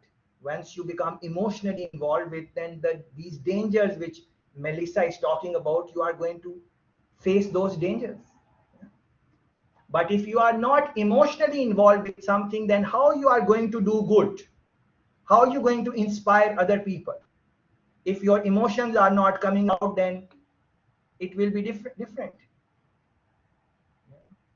So now different people would have different type of thinking in it. Should we get emotionally involved? Should we? So in the, for example, in spirituality, they talk about that detach yourself. Detach yourself. Detachment would mean that I am emotionally involved, but if you say something negative, I will be okay with that. I will be openness to your point of view, that okay, you think like that, maybe something on those lines. Yeah, but these are very, and this is, there is no simple answer for this. This is very difficult questions also, like emotions, change management, uh, how to have a difficult conversation with someone who you are emotionally involved, how to tell them that, you know, it is not working out, what you are doing is wrong, I'm not happy about it, because now you are also crying and you are sad, and all those things are coming in your in your body, and you are dealing with the situation. It is difficult. Yeah, please think about this as deep as possible. Yes, Mona, please go ahead. Welcome back, good to have you.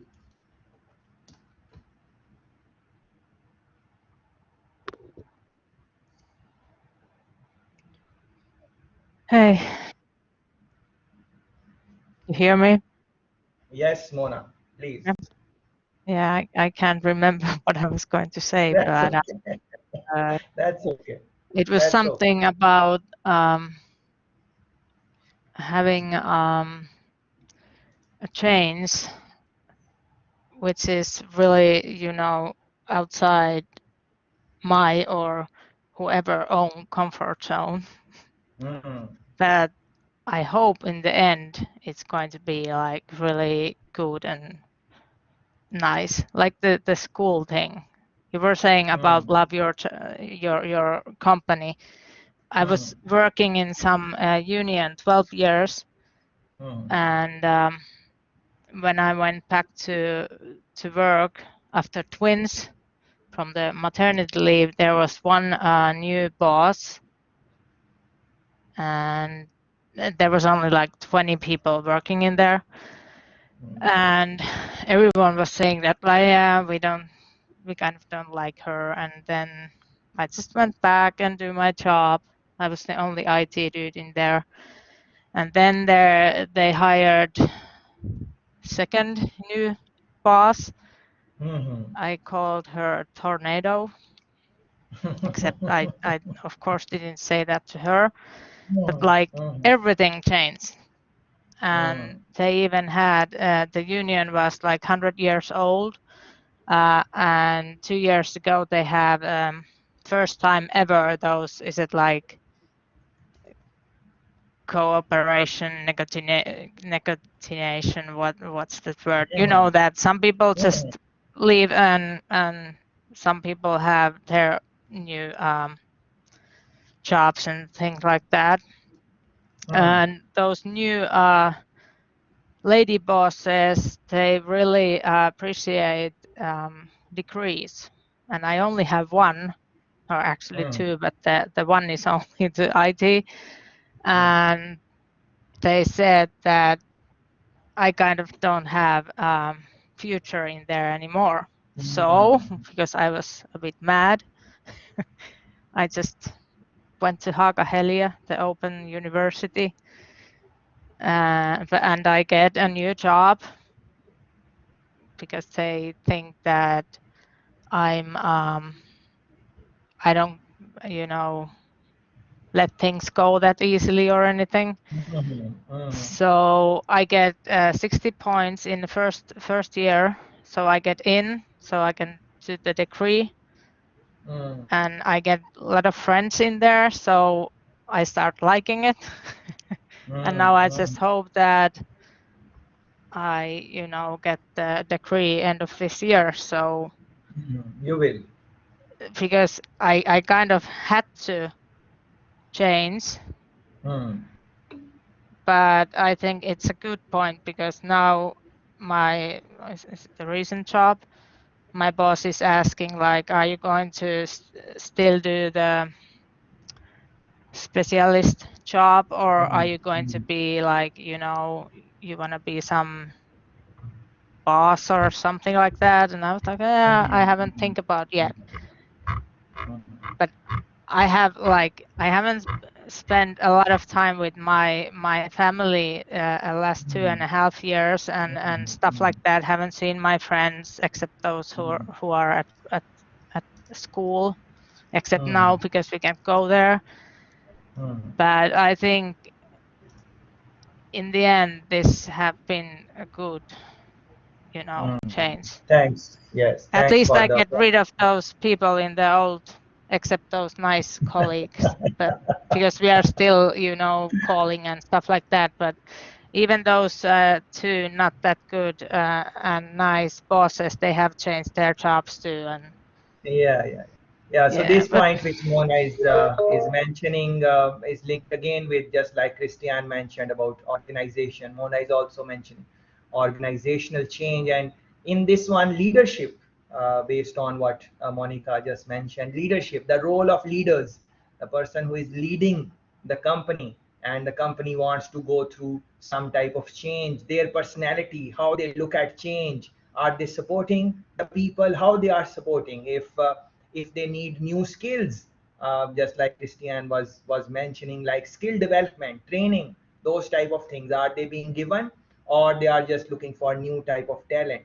And what Monica was mentioning, like the role of leadership, leaders they have education and they have experience, yes, but they also have personalities, their outlook, their mindset, uh, in terms of what Eleonora was mentioning, can does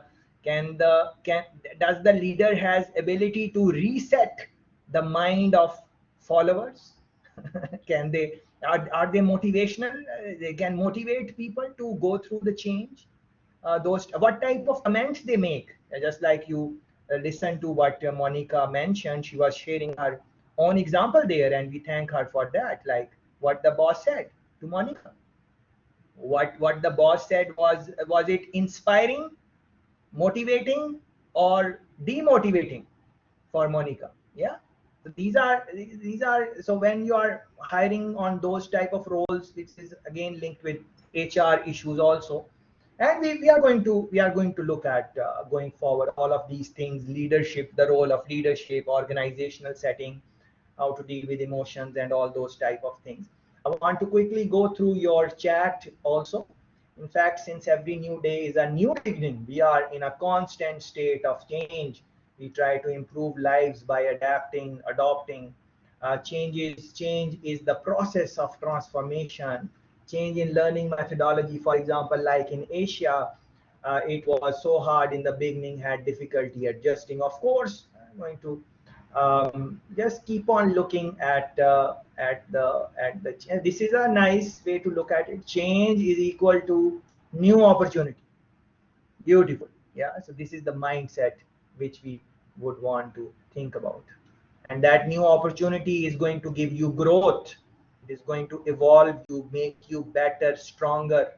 Yeah, just like Abu was saying, that even if you fail, you would have learned something. And Abu also mentioned, if you are taking notes, please take notes. Shape our life. Yeah, these things are going to shape our life. Uh, and then at one point I asked that should it be step by step change approach, or should it be drastic overnight type of approach. So some friends are saying be like steps, other friends would like to do it quickly. So for this you will have to understand your own personality. Yeah, so understand your own personality. How do you go with change? Are you someone who needs step by step type of method, or you are someone who can work with overnight change? So overnight change happens especially when some tragedy happens, some bad thing happen, and now you have no way out and you have to just adjust. If you don't adjust, then it will be very big price, so you just change overnight type of thing. And if you are asking other people to change, then also you will have to understand What do they like? Do they like baby type of steps or incremental steps, step-by-step approach? Do they like when the plan is given to them, or they are open with uncertainty, which is part of change formula, yeah, which Mariana gave us, yeah. So understanding, in other words, what we are trying to say is that understanding people is going to be the key factor if someone is going to be successful with the change or not. The more you understand the people, including yourself, the more you understand what is going on psychologically, the better you will be in managing change. The less you know other people, the more difficult it will be. In other words, beautiful. Our expectations often don't match the natural rate of change. So we struggle with the consistency required to make the change. Expectations, expectations. Expectations is a quite a big thing. Whenever you feel sad, you are not happy, just look within. Most of the times it is that your expectations were not met. Your family did not meet your expectation, this course did not meet your expectation, I did not meet your expectation, your loved one, your boss did not meet your expectation, you want boss to behave in a different way. When you are not feeling, you want your boss to give you a day off. When you are not feeling, you want me to give you more time to submit your assignment. Yeah. So yeah, you want other people to change for you. You don't want to change. Why? Because you think that what you are doing is the right way of doing things. This is how it is. So I ask you, which country is the best country in the world? You say, my country, my country. Which culture is the best culture? You say, my culture. Which religion is the best culture? Of course, I'm going to say, I'm Muslim, so Islam is the best religion. Same for you. Yeah. Most of the time, this my thing is better than others. And that is why when you go in different type of cultures, different, you say, why they are doing like this? So a girl who is taking, head scarf and covered, coming from some Muslim country, you're going to say, why this is there, though girls are suppressed there, my God, they put them into clothes, so many clothes, they are not liberated. What is that? It is just this. Many times it is, it's not your culture, is the other culture is, you say, what is that? So that openness is maybe a little openness. So you hold your thoughts, very closely. Whatever you believe in your country, religion, everything. I believe in all of these things, but also listen to where the other person is coming from. Give them a chance to speak, share their thoughts. But be mindful that the type of people you hang out with, they are going to impact you. So you need to be mindful of what other people are telling you. If you are going through some change situation and people around you say, oh, this is not going to happen, this is very difficult, you won't be able to do this, what type of major you have selected, this major is very difficult, this course is very difficult, don't go that country is very difficult. So if you want some change and you have surrounded yourself with those type of people who are going to tell you, which you already know change is going to be hard, if those type of people are around you, then the chance of success is very low, because that is what you are putting in your head. On the other hand, if those type of people are around you who do no assessment of yours, who just keep on encouraging you in whatever you do, who are just yes all the time, then again there is a problem. So a balanced approach, as Eleonora always mentioned, balanced approach, that you should have friends who are okay to tell you, well, you said this is wrong. You did this is wrong. Risk assessment. Who are open. If you have collected bunch of people around you who are always agreeing with you, that is not right. Just like if you have surrounded yourself with people who always tell you you won't be able to do it, both approaches are not right. Some balance approach is very important in all of that, and in that you will have to think about expectations. As a matter of fact, please pay attention.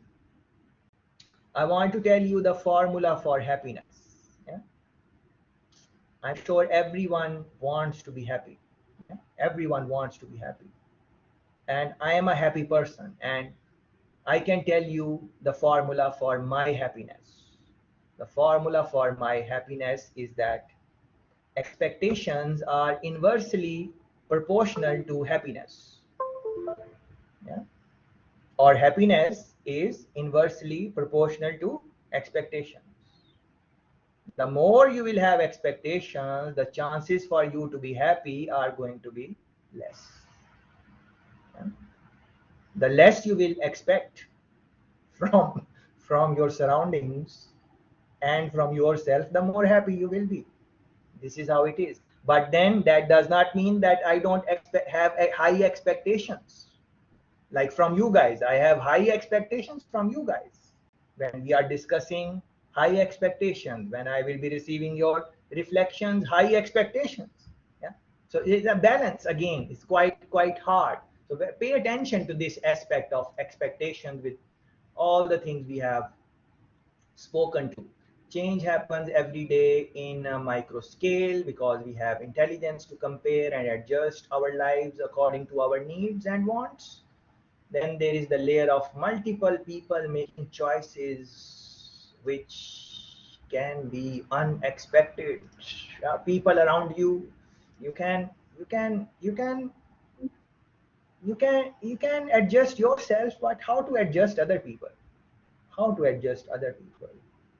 I can be very much into discussion, that I can motivate you to discuss all those things, but at the end of the day, it is you. Are you willing to participate in discussions? Are you willing? If you are not willing, what can I do?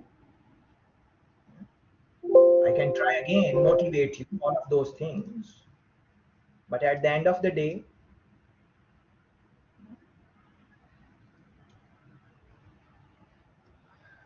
please reflect.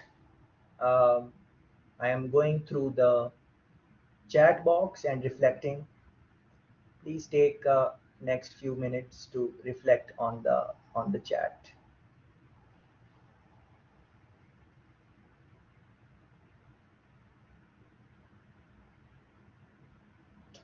I wonder what Musk's son would give to the future. I wonder too.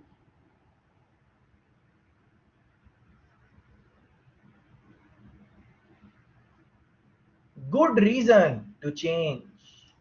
Why change? Good reason. Good one, Catty. Good to have you back. Good reason. Very strong, valid reason to change. When change does not happen, many times is it that there is no valid reason to change. And that reason should be very, very, very big reason. It should be so big that it gives you sleepless nights. Sleepless nights. Say, I need to do something about this, and then it will be get done. It is just like, you get some assignments in the semester, not in ours because ours is just 5 days, but in the regular semester you get some assignment and it needs to be submitted, but of course most of the people don't do anything about it, and then they delay it and procrastinate and delay. And what happens the night before the assignment due?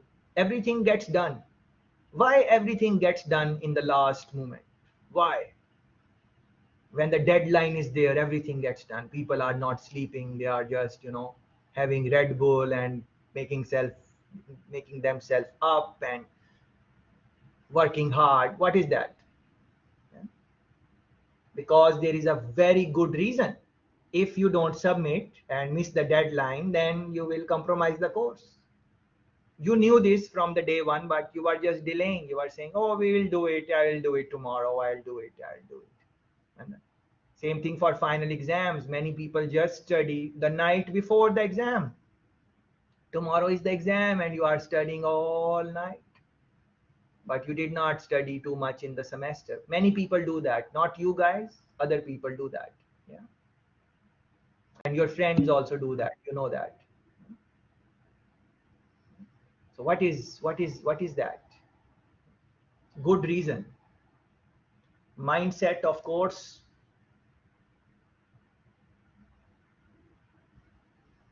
Journey, yes, journey is many times important, because as Abu said, it is going to shape our life very profound.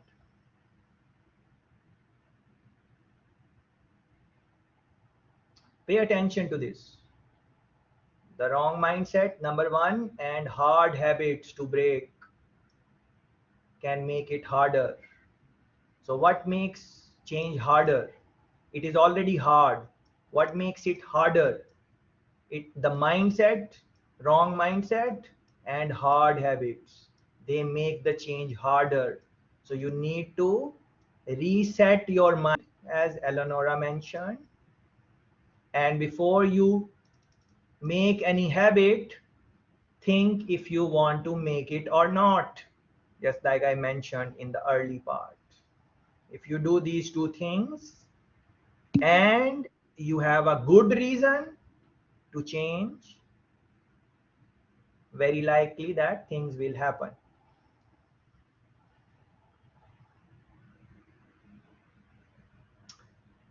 If we can change our way of thinking, we will be happy in every situation. Happiness.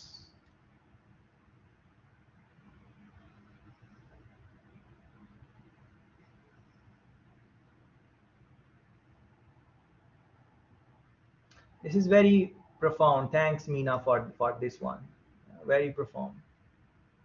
So it is not what is going, you are making some changes in your life, thinking that if I get this person, I will be happy. If I get this car, if I get this job. Yes, they are going to make you happy, but most of the time just for some time. After that, it is something else. What makes us happy is our mindset, how we think about different things. Our mindset, how we think about different things. Very important. Please, I'm not going fast on these pointers, because you need to take time and absorb these pointers in yourself, and reflect on them and think about them, and try to incorporate the ones which are for you. Yeah? And you can disregard the ones which are not for you.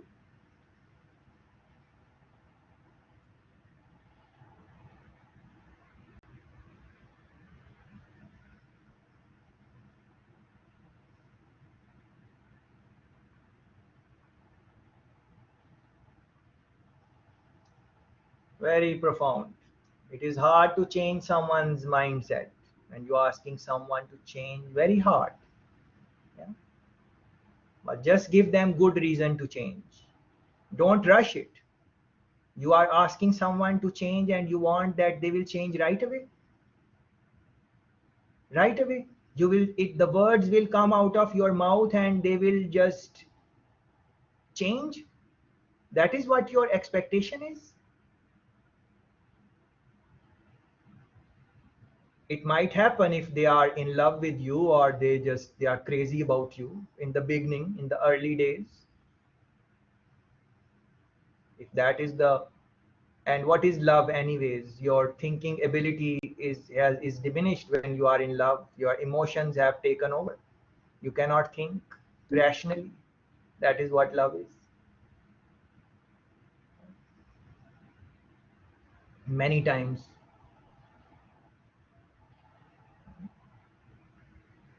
Give them the good reason to change, and that reason should be something which is good for them, not good for you. Good for them. What would be good for them? What they value, not what you value. And then give them time and space to change, and help them in the change process. Help them.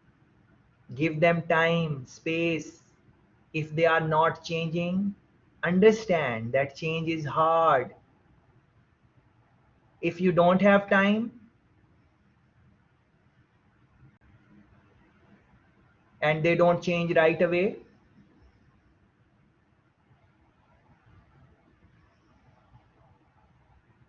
you can't blame them.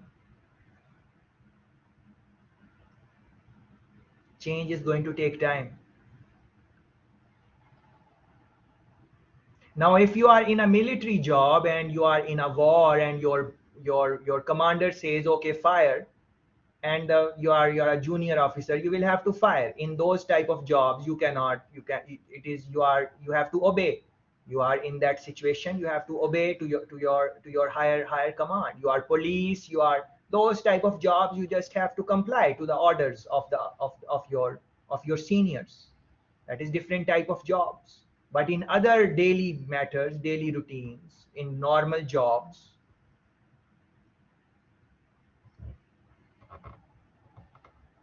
and then it can happen that people change as you say something and they, please pay attention, you say something and people change. It is possible, but are they happy about that change, or they are resenting you? What have you done to yourself if you change someone and they are not happy about it? What have you done to yourself that you change someone but they are not happy about it? They're going to come after you at one point in time, be it work, be it your job, be it school, be it your private life. And you might think, oh, I am able to change the person, but is that person happy about that change? They have accepted that change?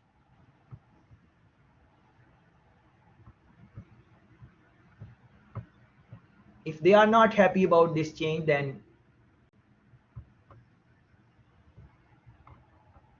it's like, let's talk about organizational culture a little bit, because a couple of friends mentioned that. So your leader, your boss, leadership, they tell you, okay, do it like this, and you try to explain them that, whatever your reasons that you cannot do it, but they say, no, you will have to do it like this. If you don't do it like this, I am going to lay you off. We'll have to lose your job, so do it like this. Now you will do it like that, especially if you need the job and you need the money and all of those things. But will you like your boss? What are you feeling about your boss? Just like Mona used some terminology about her boss, tornado or something like that. Monica, yeah? Monica made a comment a while ago, if you guys were paying attention. Why was that? Because the boss is not, boss made people do the things, boss brought the change, but in doing that, people resented boss, people start hating. People did not like what happened with them. So that is going to impact the organizational culture. And don't worry about all these terminologies which I'm using, organization, leader, and all these things, which resistance. We're going to go in detail. Don't worry about that. We're going to go through the models which are required. We are going to go through the strategies, all of those things. But it takes us back to what Melissa was saying, that there are two aspects of change. One is your individual, personal, and the other one is technical. The technical things are like the models and charts and plans and all of those things. But if people don't like you, people hate you, people resent you, what have you done to the culture of the organization? What have you done to the atmosphere of your in your family, with your friends? They did what you wanted, but forcefully.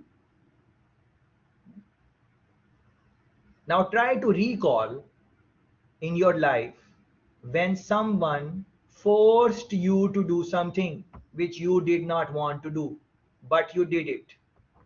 Just go back to that situation.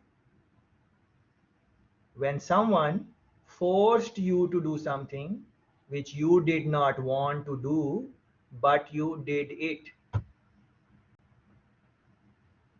So you did it, but you were forced. What were your emotions? What were your feelings? So do you want to give those feelings to other people? These things you would have to think about.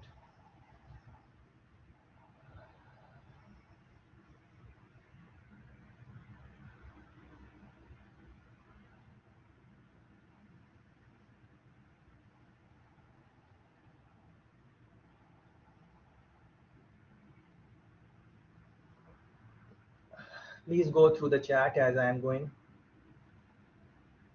and reflect.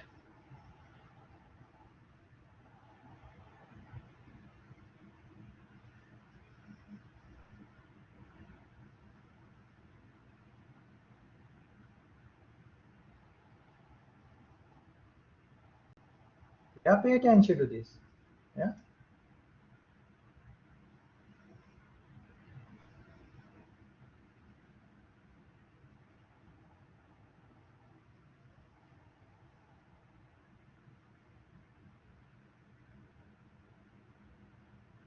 Beautiful.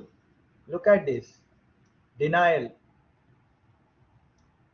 When the change happens. Change comes from the inner self.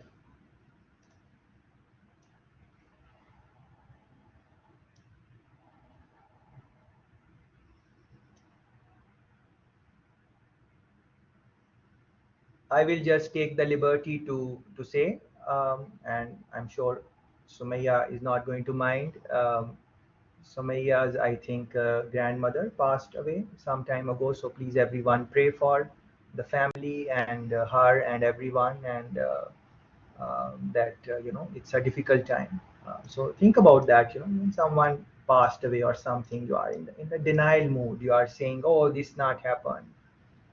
Especially there is a model of grief model which we will discuss in coming days.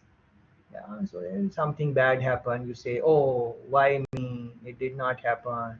You take time to with all of that, and change come from the inner self. That's why very important to know inner self. Very important, extremely important. How you will react. Spend some time with yourself.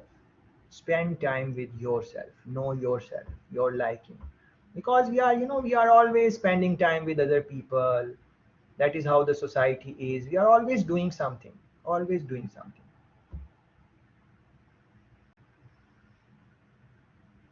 Next 1 minute, don't do anything. Stop doing everything. Just sit. Stop doing everything for 1 minute. Don't look at your phone. Don't look at anything. Just even if 30 seconds. Stop everything. Yeah. And breathe.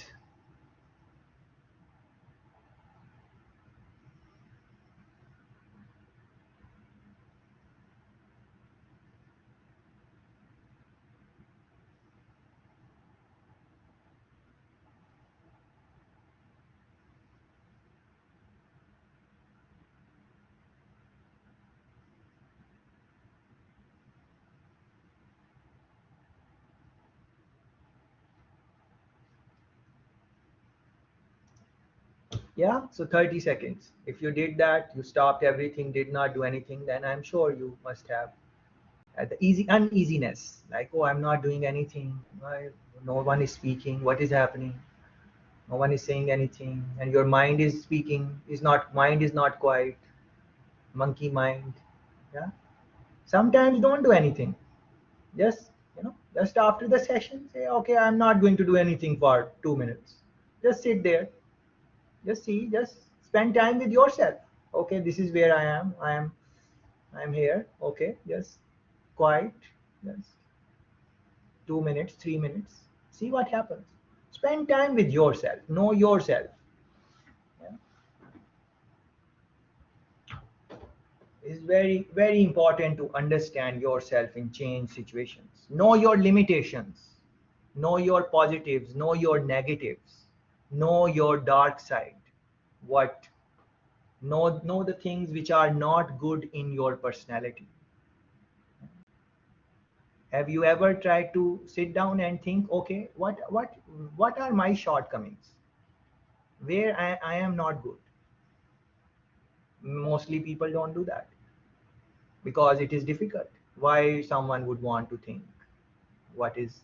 Look at yourself like you are looking at someone else. Your personality. Don't look at I. Look at some like you are looking at someone else. Your personality, your behaviors, what you do, all those things. Reflect on yourself like you reflect on others, like the way you judge others, like the way you are judging me when I am, oh, this is what is happening, or other people, or in your surroundings. We judge other people all the time, knowingly and unknowingly. So spend time yourself and judge yourself. What are the shortcomings in you? And try to get in touch with your inner self.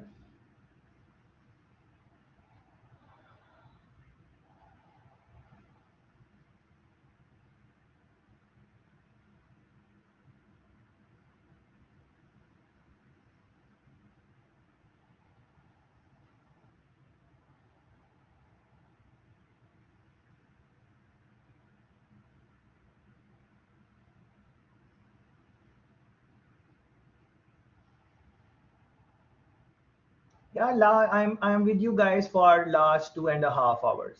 Yeah. So I'm looking at the time and I'm looking, where did I go? I've not even started. Where did the time go? Why? Because when you are enjoying something, when you are having something, that is why when you are in school, when you are studying, time slows down. So for most of you, maybe you are boring and you say, when the class will end and I have to do other things. Come on. This is so, that's what the nature of school is. But when you are watching some movie which you like, or you are with your friends and you are enjoying, and then the time just flies and you say, oh wow, time just gone. And when you are sad, you say, oh, time is just stopped. This time will never pass. This is so difficult. The night cannot pass because you are sad. So time is going with the same pace. It is your thoughts, it is your mindset which is telling you different things. These are very profound things to reflect on. Communication, very good. This is contribution to the discussion. We have not spoken about communication yet. That is the key thing. Arto, thanks for this. Communication with the leaders communication with the workers. And what is communication? Listening. Are you communicating with me, or you are listening to me? Are we communicating or listening? Well, I'm trying to communicate. I don't know about you. Listening. And even when we are listening, are we listening, or our mind is somewhere else? Goes back to the same thing which I was telling. So communication, improving your communication, how important that is. You want to change someone and you don't have good communication skills. You don't know what to say, when, how to say it, in which tone you should say, when is the right time to say something.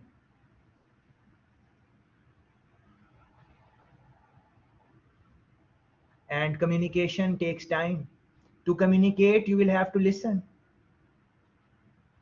and you listen to someone and then you pass your judgment, then how the other person is going to change? Someone comes to you and tells you, oh, this change is very hard, I am feeling very difficult,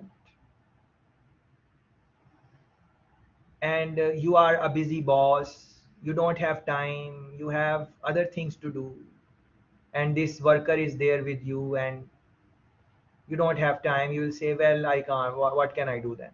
It's your job, you should learn about it. Then change will happen, the worker will change. Even if they change, then they will not be happy. So you will have to listen as a boss, you will have to listen. Oh, you okay, come sit, what happened, why change is hard, is there anything I can do, what can I do for you, what is the difficulty you are having?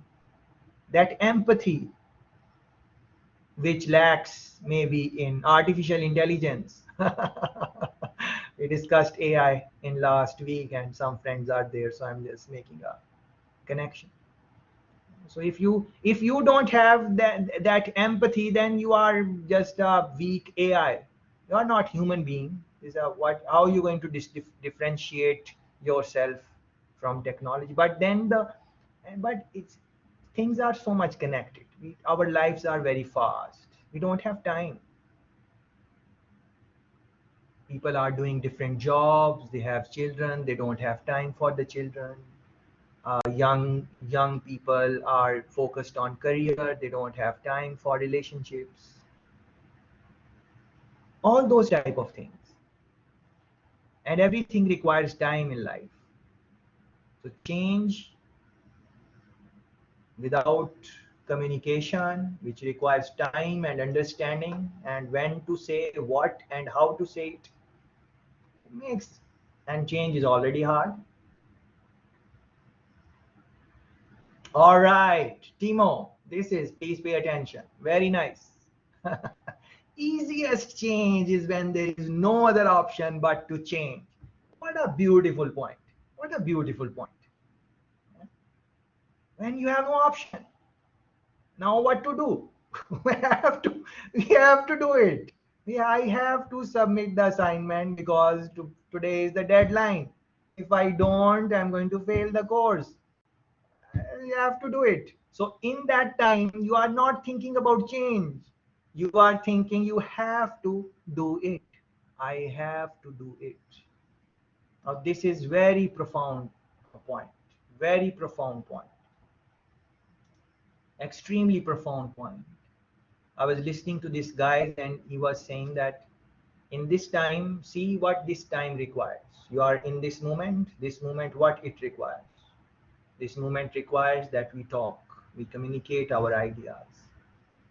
It requires us to slow down a little bit, and reflect on these things. Even if they don't make sense, reflect. Take time. Don't think about when the class will end. In this moment, reflect. So, in other words, do what needs to be done in this time. We are in this time, what needs to be done? We need to talk, discuss, reflect, participate. This is what is required from this moment. Don't think about after. Don't think about before. Come in this moment. I read a very nice book on this. I will refer to that book again and again if you are throughout this month. If you are taking any other course also with me, I'm going to refer to it again and again because I think this is linked with so many things which we talk in our sessions. Power of Now. Name of the book is Power of Now, this moment. Yeah. So Timo is saying easiest change is when there is no other option but to change, no option. But then human beings like options. They don't like, when you go to some place, you want options. You go uh, to buy clothes. Different type of clothes are there. You go to eat out. Even if you select a restaurant that, okay, I'm going to have Turkish food, you go in Turkish restaurants, still there is so much option. The variety of food is immense there. Yeah, so option, we like options. Although we will go for same things again and again. Do you, when you go to restaurants, or when you used to go to restaurants before COVID, in your favorite restaurants, would you order the same thing again and again and again and again? Or every time you go, you want change and you want a new thing every time? For most people, it's the same thing. They like the same thing, they would want the same thing. Same thing, same thing, same thing, same thing. Why? Now they're used to it. It's their habit. They have found that this is the food they are going to like, and they don't want to try other things. Many times that happens. Easiest change is when there is no other option but to change. I want to share a story with you guys, please. In old times, there was a general, and he went to fight some other country, and he had a small army, very small army. He had a few people, and the enemy had a lot of people, and they had their castles and all of those things. So this general, they were going on boats, yeah, boats in the sea. So the general reached to the destination, the place of enemies, and he puts his boats there, and his men are out.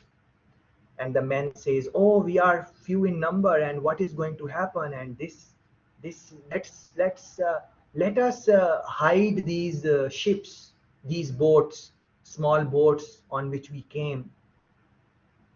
So if we have to run, we will be able to run away, because we are in small numbers. So we need to do the risk assessment, and we need to have a backup plan." Yeah. So the general said, "Okay, burn the boats, burn them down, put fire on the boats." And the people said, "Oh, what are you saying? How will we go back?" So the general said, "No, burn the boats." So they burned the boats. When they burn the boats, now the mindset is changed. Now those soldiers know that if they don't win, they are going to die. It is either they're going to live, win and live, or die. They cannot go back. So from here, this English idiom came: burn the boats behind. Burn the boats behind. It came from this. You can run some search on this and read the history of this idiom. Burn the boats behind. And you don't have some option, then you go in all out. All out. I have to do this. Yeah. So then the dynamics change totally for you. Very good, very good, very good, very good.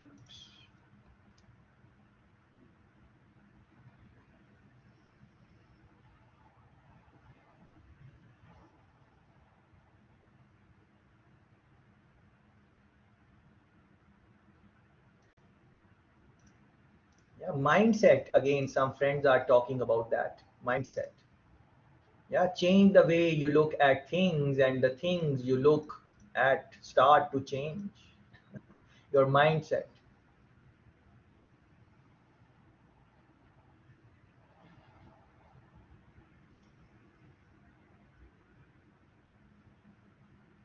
Yeah, relationships, those of you who are in relationships, or Timo is the expert.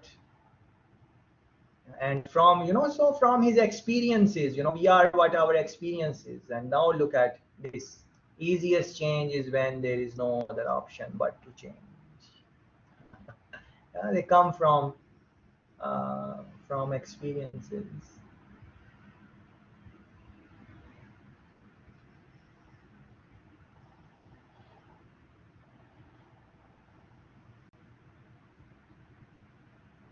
Beautiful. Pay attention to this last pointer Melissa is mentioning. Pay attention. Come back. Pay attention. Come in the moment. Yeah, it is very important to correctly express why change. Correctly express why change. Why? As a consequence, communication has a crucial role because you need to tell the person why change. Even if it is you, it is individual change, you need to look within that why do I need to change? Yeah. We just spoke about like why the new year resolutions fail. Because that communication is not strong. Why do I go to the gym every night, new year, and I say, okay, I'm going to come, but then don't go. I know these things, yeah, but still, see, I failed in that change. Why? Because it takes time to build the body, and I don't want to give that time to become muscular.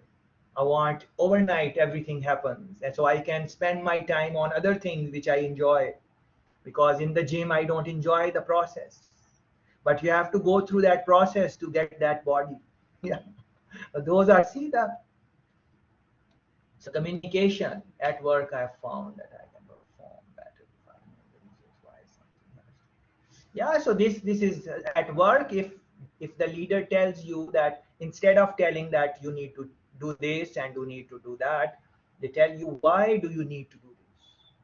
Why do you need to do this? So instead of asking you guys that participate in the discussions because there is marks for this and you will be evaluated and all of that, I can say participate in the discussion because when you will participate, other people will also participate. When you will share your understanding, other people will also share their understanding. When everyone will share their understanding, all of us will learn, including you. So you will also learn. So you will also help other people learn. But then still, some friends will decide that they are just going to not participate. That is fine. So that is linked with expectations. But then it is linked with their expectations also. Then don't expect a very high grade. So if you are expecting a very high grade and you are not fulfilling the requirements, you are not changing yourself because you are not comfortable in discussion, you are comfortable in just lectures, then it is not going to work.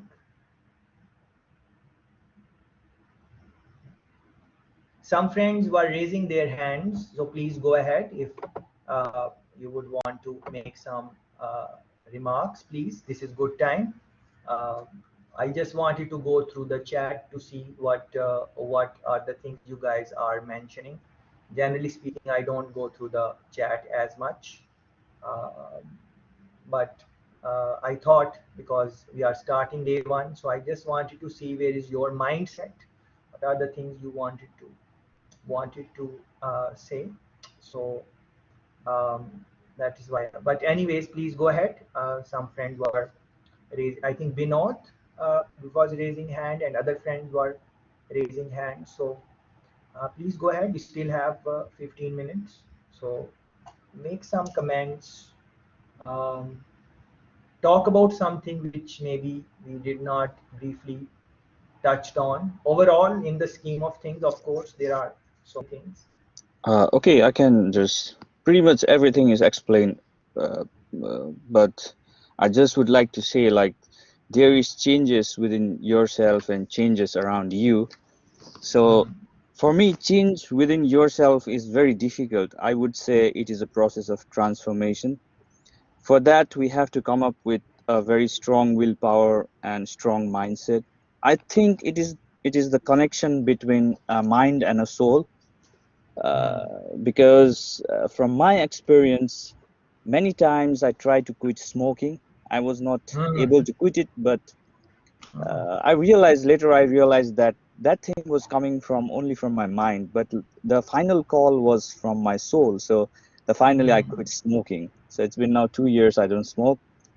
Congratulations, very happy. Congratulations, big achievement, big Yeah, achievement.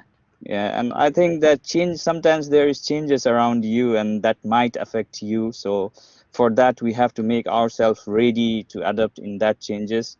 For me, like for that, we have to prepare ourselves. And so when I see or feel it's my experience. Like for me, like when I see some or feel there might be some changes around me, I prepare myself to face those changes so that I could stand strong, because changes are not always for good.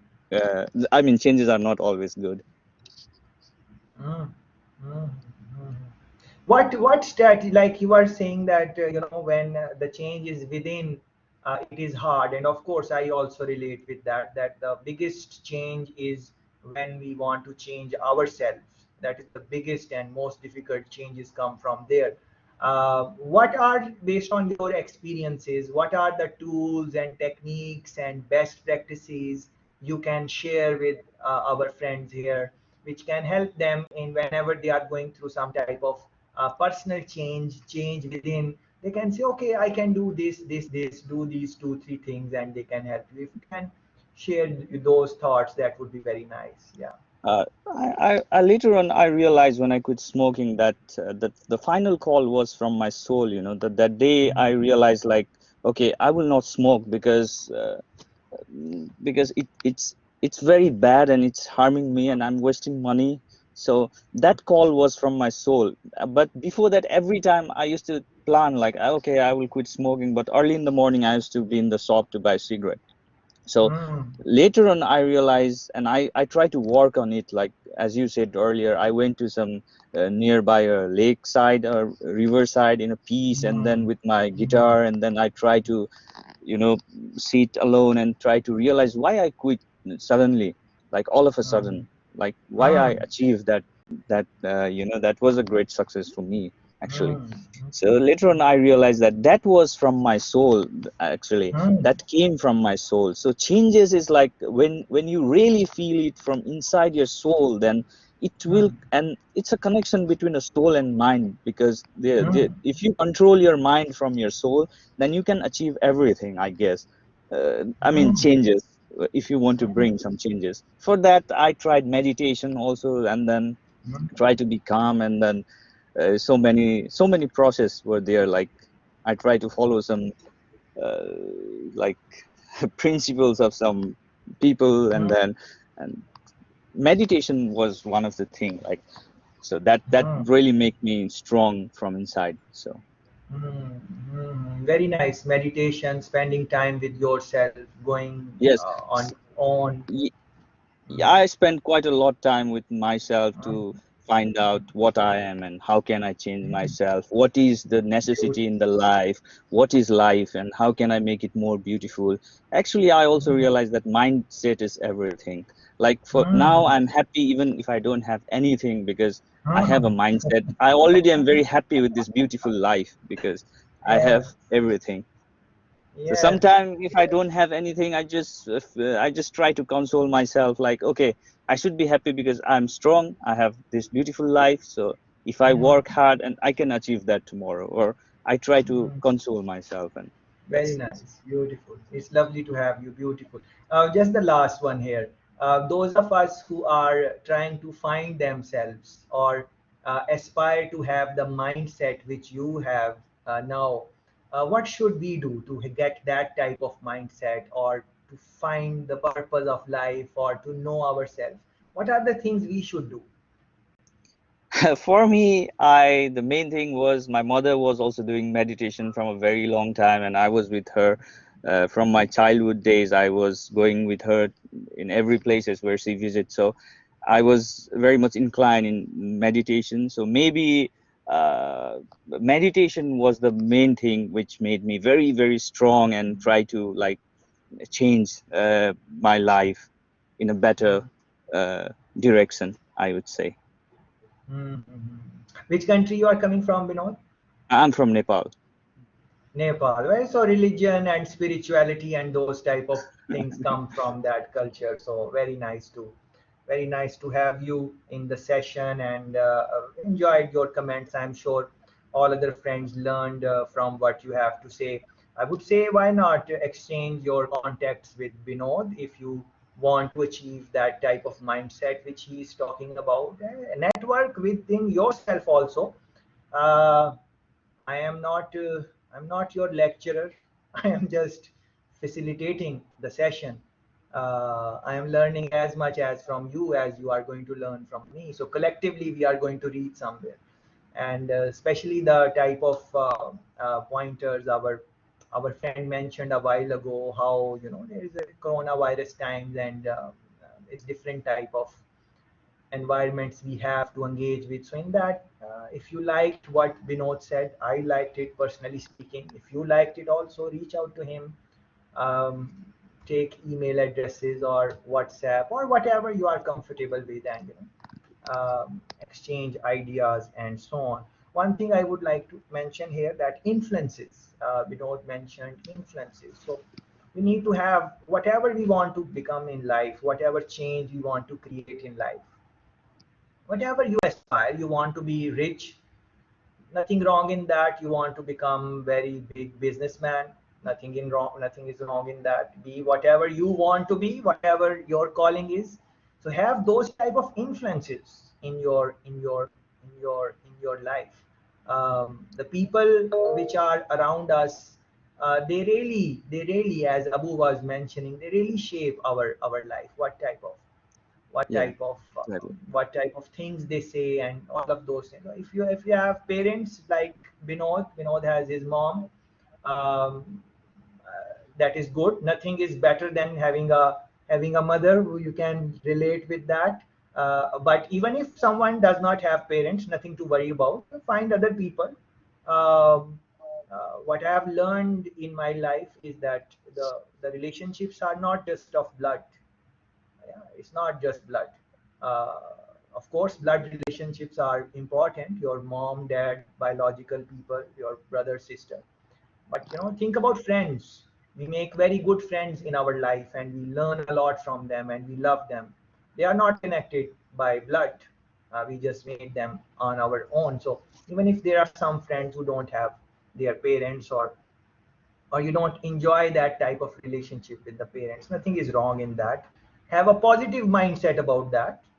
Don't be it is easy to say don't be depressed or anything. These are real situations which people do face. But mindset, I think that came couple of times, that is important.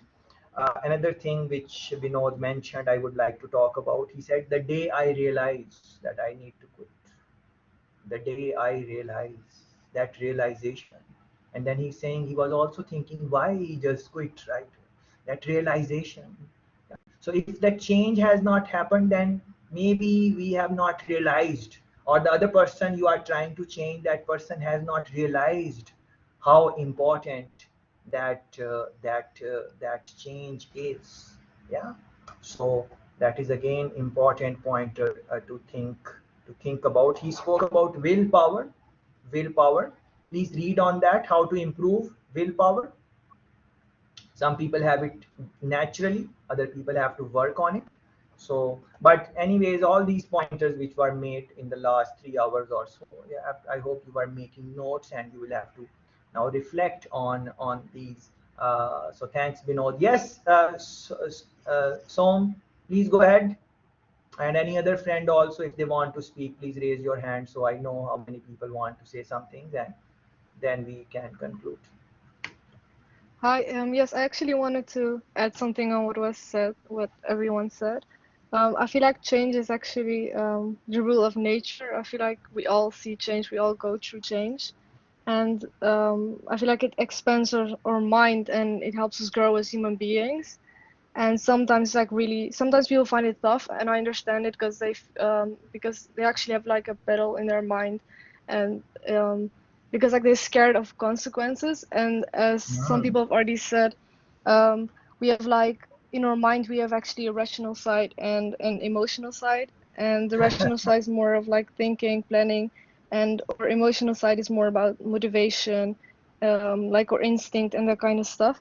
So I feel like we actually need to have a balance between those, between both of them, and then we can have like a clear direction, and like then you can actually, how do I say this?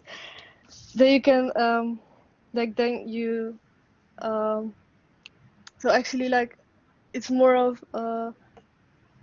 it's like you can resist. You don't have any resistance if you have like that direction. So the direction actually needs to be clear. Direction, very Because then you nice, can, nice. yeah. Yeah, please go ahead. Very nice. Yeah, the direction needs to be clear. Your own thought processes needs to be clear. If direction is not clear, then it can be very difficult. And then so mentioned battle in the mind. Yeah, battle in the mind. Different thoughts are coming in the mind. So you really need to calm down the mind. So link it with what Binod said. I think the spiritual aspect. I think the linking with your own self. It has nothing to do with religion. We have our own religions. People from different religions are in the class. It's more connection with your. Binod was mentioning soul. So all people have soul. Maybe in next sessions he will elaborate on that also for all of us. But good points, battle in the mind and all of those. And very easy to say all these things. When we go and do these things, it's very difficult. Yeah. Most of the changes which I like to incorporate in my life, many times they are not successful. Yeah. Yes, next one. Please go ahead. Hi everyone, my Yes, name hi. is Doyin. um, I wanted to add another angle to what Eleonora was saying earlier. When we Please. first started and you told us to think about change, Yeah. the first thing that came to mind was the two broad emotions that I feel personally when I have to go through change. So sometimes Mm. I'm excited about the change, other times there's fear. So Yes. Eleonora talked about the fear of what you have to sacrifice to make the change. Yes. Yes. The new angle I want to introduce to that is the fear of being prepared. Personally, I'm most reluctant to change when I feel less competent, or when the process of change will expose something I'm not competent in. And of Mm. course, not having that competence makes it more difficult to change. And I know that. Mm. And so I'm Mm. reluctant for the change. You know, Mm. speaking of that too, is the fear is what was the other thing I was thinking about? Mm. Is yeah, it exposes your weaknesses, your wherever you lack competence, and Mm. you're afraid of that, and you don't want Mm. it to happen, and you don't want to have to um, deal with any feelings of hopelessness. So even when you're brave enough to face the change, knowing you lack the competence, you Mm. still don't want to deal with that negative thought that, oh Yeah. crap, I'm Yeah. doing all this and it's leading to nothing. You're Yeah. terribly afraid that it will be all for My nothing. God. Yeah. So that's what I wanted to add to that. Yeah. Thanks very much. It's real. It's real battle of of of the mind.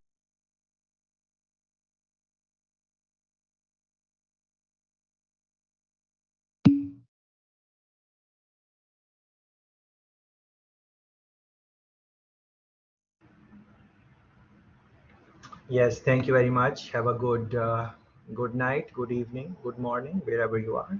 Enjoy. Check your OMA. Fulfill the requirements before you sleep. Thank you very much. Thanks everyone.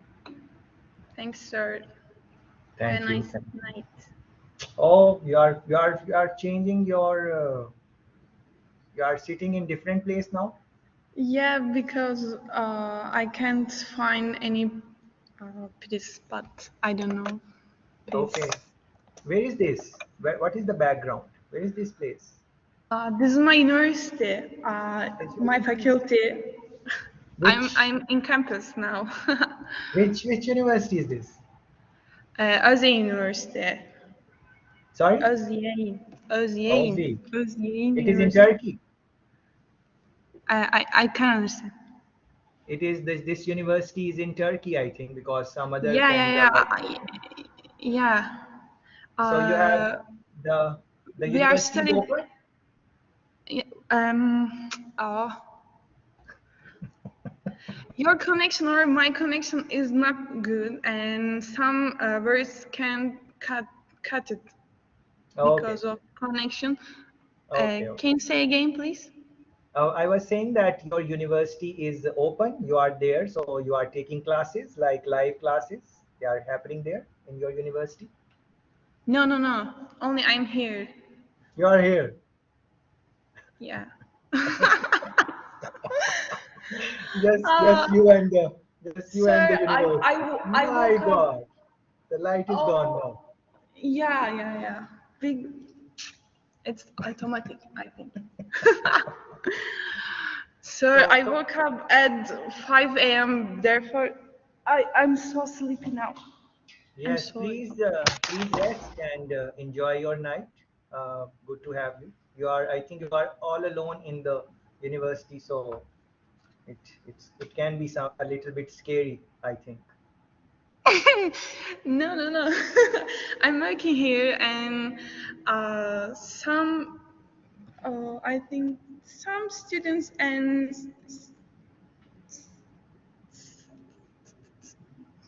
some staff for security is here, I think, are here. Okay. I can see they're walking on ground. I Thank think there you. is a. Okay. Take care. Take care. Take care.